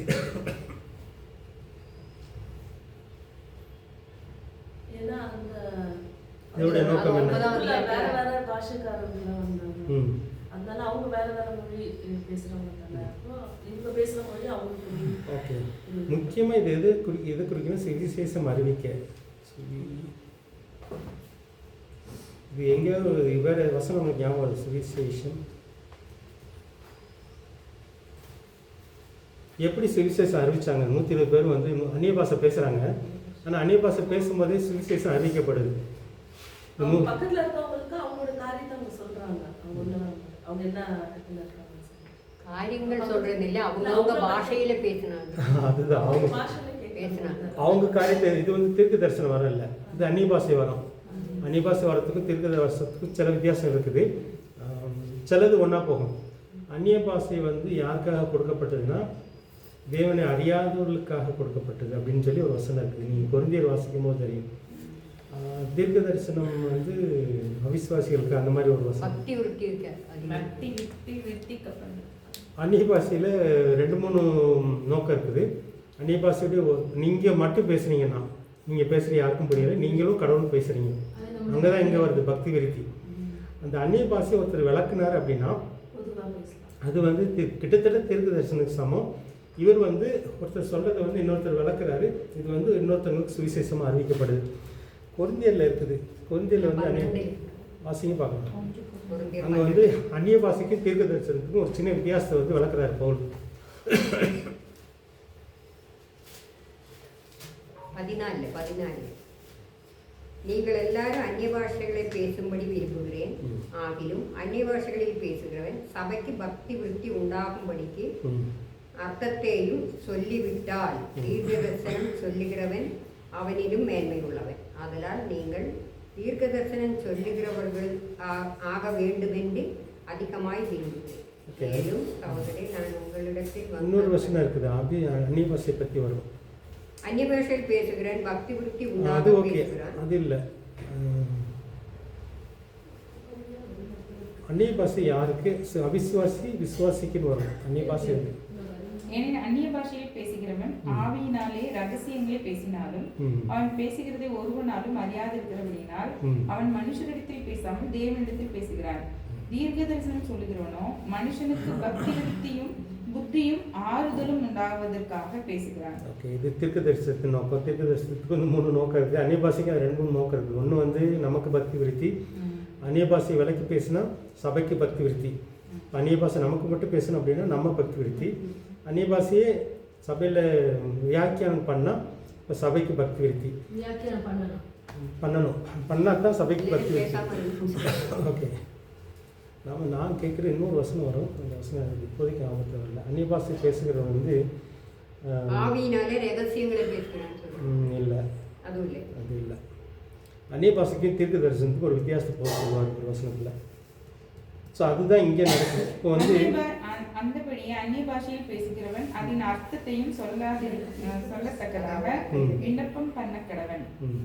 எண்ணத்தினாலெனில் நான் அந்நிய பாஷையிலே விண்ணப்பம் பண்ணினால் ஆவி விண்ணப்பம் பண்ணுமே என்று என் கருத்து பயனற்றதா இருக்கும். இல்லை, நீ வாசிங்க. என்ன சொன்னீங்க? அந்நிய பாஷையில் பேசுவன் தனக்கே பக்தி விருத்தி உண்டாக பேசுகிறான்.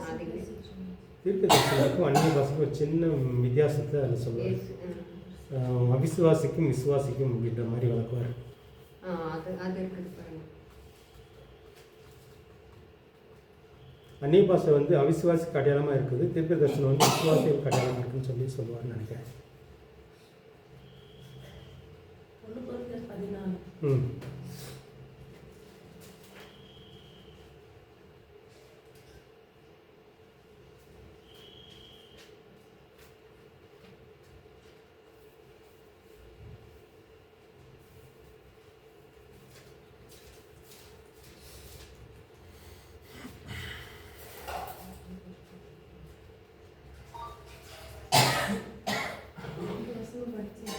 14.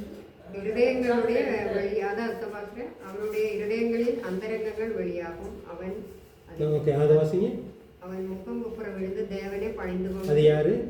அவிசுவாசி விசுவாசி. அதான் மெய்யான உங்களுக்குள்ளே இருக்கிறார் என்று அறிக்கையிடுவான். நீங்கள் கூடி வரும்போது உங்களில் ஒருவன் அதுதான் நீங்கள் ஃபுல்லாக முதல்ல வாசிங்க. அதுதான் மேலே எல்லாரும் தீர்க்கதரிசனம் சொல்லுகையில் அவிசுவாசியான் எல்லாரும் தீர்க்கதரிசனம் சொல்லுகையில் அவிசுவாசியான ஒருவன் அல்லது கல்லாதவனானவன் உள்ளே பிரவேசித்தால் அவன் எல்லாராலும் உணர்த்துவிக்கப்படும், எல்லாராலும் நிதானிக்கப்படும் என்றார் இருப்பான், நிதானிக்கப்பட்டும் இருப்பான். அவனுடைய இருதயத்தில் அந்தரங்கங்களும் வெளியாகும். இது தீர்க்க தரிசனம்.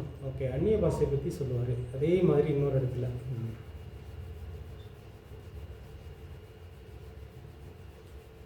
அந்நிய பாஷைகள் விசுவாசிகளுக்கு அடையாளமா இராமல் அவிவிசுவாசிகளுக்கு அடையாளமா இருக்கிறது. இதுதான் இந்த வசனம் தான். அது என்ன வசனம்? அது 22. அப்படி இருக்க அந்நிய பாஷைகள் விசுவாசிகளுக்கு அடையாளமா இராமல் அவிவிசுவாசிகளுக்கும் அடையாளமா இருக்கிறது. இந்த சம்பவம் தான் இதுல நடக்குது. இப்ப தீர்க்க தரிசனம் வந்து விசுவாசிகளுக்கு 14:22 இந்த வசனம் தான். இந்த வசனம் தான் இங்க நடக்குது. இந்த 120 பேர் அந்நிய பாஷையில பேசுறாங்க. பேசும்போது அவிசுவாசி நிறைய பேர் வர்றாங்க. இந்த காத்தடிச்சு ஒன்று எல்லாரும் வந்துட்டாங்க. எத்தனாயிரம் பேர் வந்தாங்கன்னு தெரியல. ஸோ அவங்க வந்து வேற வேற பாஷை பேசுகிறவங்க. அவங்களுக்கு வந்து இவங்க அந்நிய பாஷையில் தான் பேசுகிறாங்க. இவங்க பேசுகிற அந்நிய பாஷை வந்து அவங்களுக்கு வந்து சுவிசேஷமாக போய் சேருது. ஸோ அதுதான் இங்கே நடக்குது. சுவிசேஷம் அறிவிக்கிறாங்க. உண்மையிலேயே இந்த 120 பேர் அந்நிய பாஷை பேசும்போது சுவிசேஷம் அறிவிக்கிறாங்க. அவிசுவாசிகளுக்கு அடையாளமாக இருக்கு. அதனால் அவங்க ஆச்சரியப்படுறாங்க. இவங்களுக்கு எப்படி நம்ம பாஷை தெரியும்? இவங்க வந்து கலிலேயர் தானே, இவங்களுக்கு எப்படி நம்ம பாஷை தெரியும்? நம்ம பாஷையில் ஆண்டவர் பற்றி சொல்கிறாங்களே. ஆமாம், ஆண்டவர் பற்றி சுவிசேஷம் அறிவிக்கிறாங்க. இந்த 120 பேர் அந்நிய பாஷை இங்கே பேசக்கூடிய நோக்கம் என்ன அப்படின்னா, இவங்களுக்கு அவங்க பாஷை தெரியாது. அவங்க பாஷையில் சுவிசேஷத்தை அறிவிக்கிறாங்க. இதுதான் அங்கே நடக்குது. இந்த அந்நிய பாஷை பேசும்போது அங்கே வந்து வேறு வேறு பாஷைக்காரங்களுக்கு கடவுளை பற்றி அறிவிக்கிறாங்க. ஸோ இந்த நோக்கம் என்ன அப்படின்னா, வந்தவங்களுக்கு சுவிசேஷம் புரியலை அப்படின்னா, இவங்க அந்நிய பாஷையிலே பேசுகிறாங்கன்னா பேதுரு அதுக்கப்புறம் பிரசங்கம் பண்ணுற அது வேறு விஷயம். ஆனால் இந்த 120 பேர் பேசும்போது இவங்களுக்கு ஆச்சரியம் வந்துடுது. அதுக்கப்புறம் தான் பேதுரு பிரசங்கம் பண்ண ஆரம்பிக்கிறாங்க. கேட்குறோமே அப்படின்னு சொல்லி அங்கேயே அவங்க மனசில் வந்து ஆண்டவர் கிரியை செய்ய ஆரம்பிச்சாங்க. அதனால் இந்த அந்நிய பாஷை வந்து அவிசுவாசிகளுக்கு அடையாளமாக இருக்குது அப்படின்னு சொல்லி சொல்லப்படுது.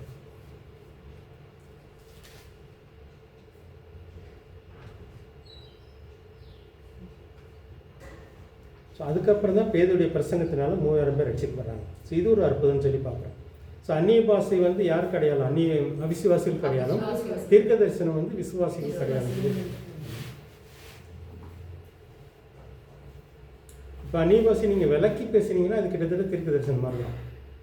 நீ அந்நிய பாஷை பேசுகிறீங்க, ஒருத்தர் பேசுகிற இன்னொருத்தர் விளக்கி சொல்லணும், அது தீர்க்க தரிசனம் மாதிரி தான். அதுதான் அது உள்ள வித்தியாசம்.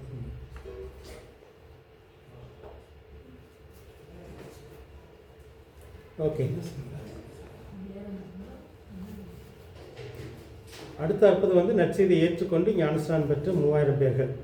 இது எருசலேமில் தான் நடக்குது. அதே இடத்துல தான் நடக்குது. ஆனால் ஞானஸ்நானம் எங்கே போய் கொடுத்தாங்கன்னு தெரியல. 3000 பேருக்கு ஒரே நாளில் கொடுத்தாங்களா, 12 பேர் சேர்ந்து கொடுத்தாங்களா, புரியலை நமக்கு.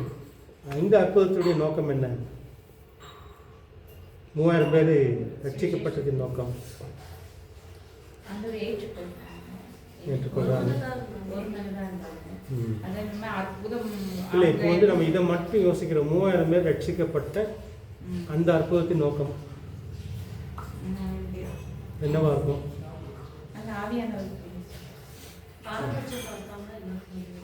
அது வந்து 120 பேர் மேலே ஆவியானவர் வந்தது. இப்போ வந்து 3000 பேர் ரட்சிக்கப்பட்டது. கண்கள் திறக்கப்பட்டது. கண்கள் திறக்கப்பட்டது. ஓகே,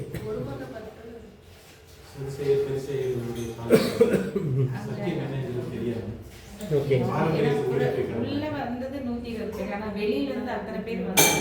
இது மூலமாக இந்த அற்புதத்தின் மூலமாக ஆண்டவர் என்ன சொல்ல வர்றாரு? இந்த அற்புதத்தை நிகழ்த்துவதன் மூலமாக ஆண்டவர் என்ன சொல்ல வர்றாரு?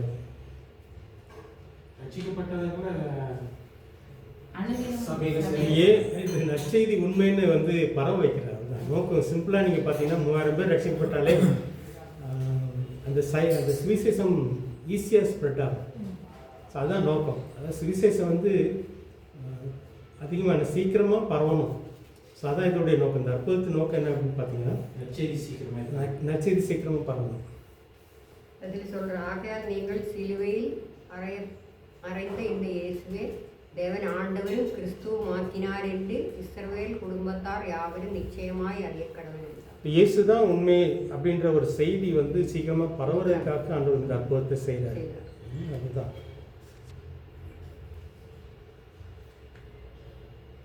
இதுக்கப்புறம் பார்த்தீங்கன்னா அப்போஸ்தலர்களால் செய்யப்பட்ட அநேக அற்புதங்களும் அடையாளங்களும் இருக்கு. அவர் இதை கேட்டபோது குத்துப்பட்டவர்களால் இருதயத்தில் குத்துப்பட்ட அப்பதான் 3000 பேர். ஆமாம். நம்ம இதோடைய நோக்கம் என்னன்னு பார்த்தோம் அப்படின்னா, ஆண்டவர் இந்த அற்புதத்தை செய்வது நோக்கம் அப்படின்னு பார்த்தீங்கன்னா, நற்செய்தி இயேசுதான் தெய்வன்றது வந்து செய்தி சீக்கிரமாக பரவணும். அதான் 3000 பேர், இல்லைன்னா ஆண்டவர் இதை செஞ்சிருக்க வேண்டிய அவசியம் இல்லை. இந்த 3000 பேர் மூலமாக சொல்வது என்னென்னா, அந்த செய்தி பரவுவதற்காக அந்த நகரம் முழுக்க ஈஸியாக பரவிடும்.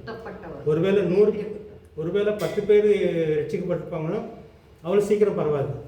ஆனால் 3000 பேர் ரட்சிக்கப்பட்டது, அதுதான் நோக்கம். அந்த நோக்கத்தை தான் நம்ம பார்க்கணும். அந்த ஒரே நாள்ல அந்த உலகம் அந்த இடம்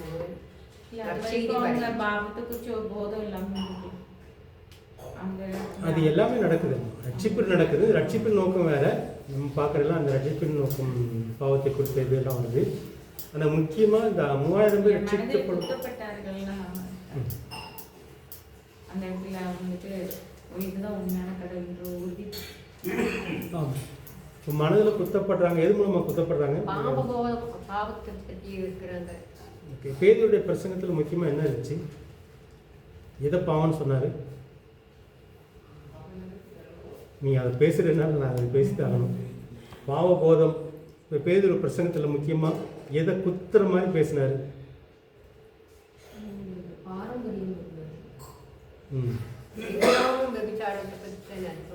எப்படி இல்லை இந்த பிரசங்கம் இதில் பேதுரு பண்ண பிரசங்கத்தில் முக்கியமாக என்ன? ஓகே, வேற முக்கியமாக சொல்கிற ஒரு கருத்து வரணும். அதான் ஜீவாதிபதியை கொலை செஞ்சீங்க. உங்கள் மூலமாக அவருக்கு உயிர் கிடைச்சிருக்கணும். அவரை நீங்கள் கொன்னீங்க. ஸோ இங்கே வந்து இயேசுவை கொன்ன அந்த பாவத்தை பரிசையில் என்ன சொல்லுவாங்கன்னா, அவர் கொண்ட பாவத்தை ஏன் எங்கள் தலைமையில் சுமத்தாத அப்படின்ற மாதிரி தான் திரும்ப பேசுவாங்க. அவங்க நடக்க வேண்டியது அனுப்புற ஏன் குத்தப்பட்டாங்க உள்ளத்தில்?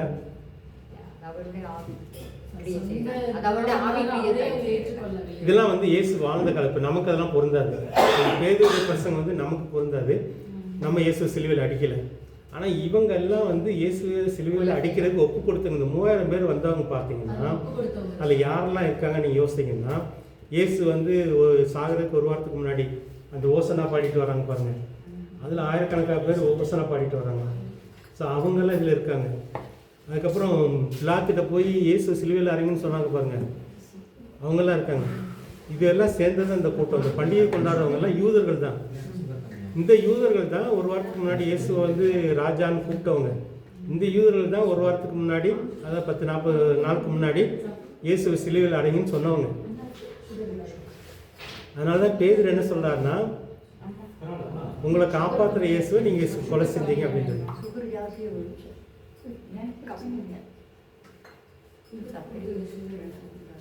டீ பிரேக் எடுத்துக்கலாமா? இப்போ இங்கே குத்தப்படுதல்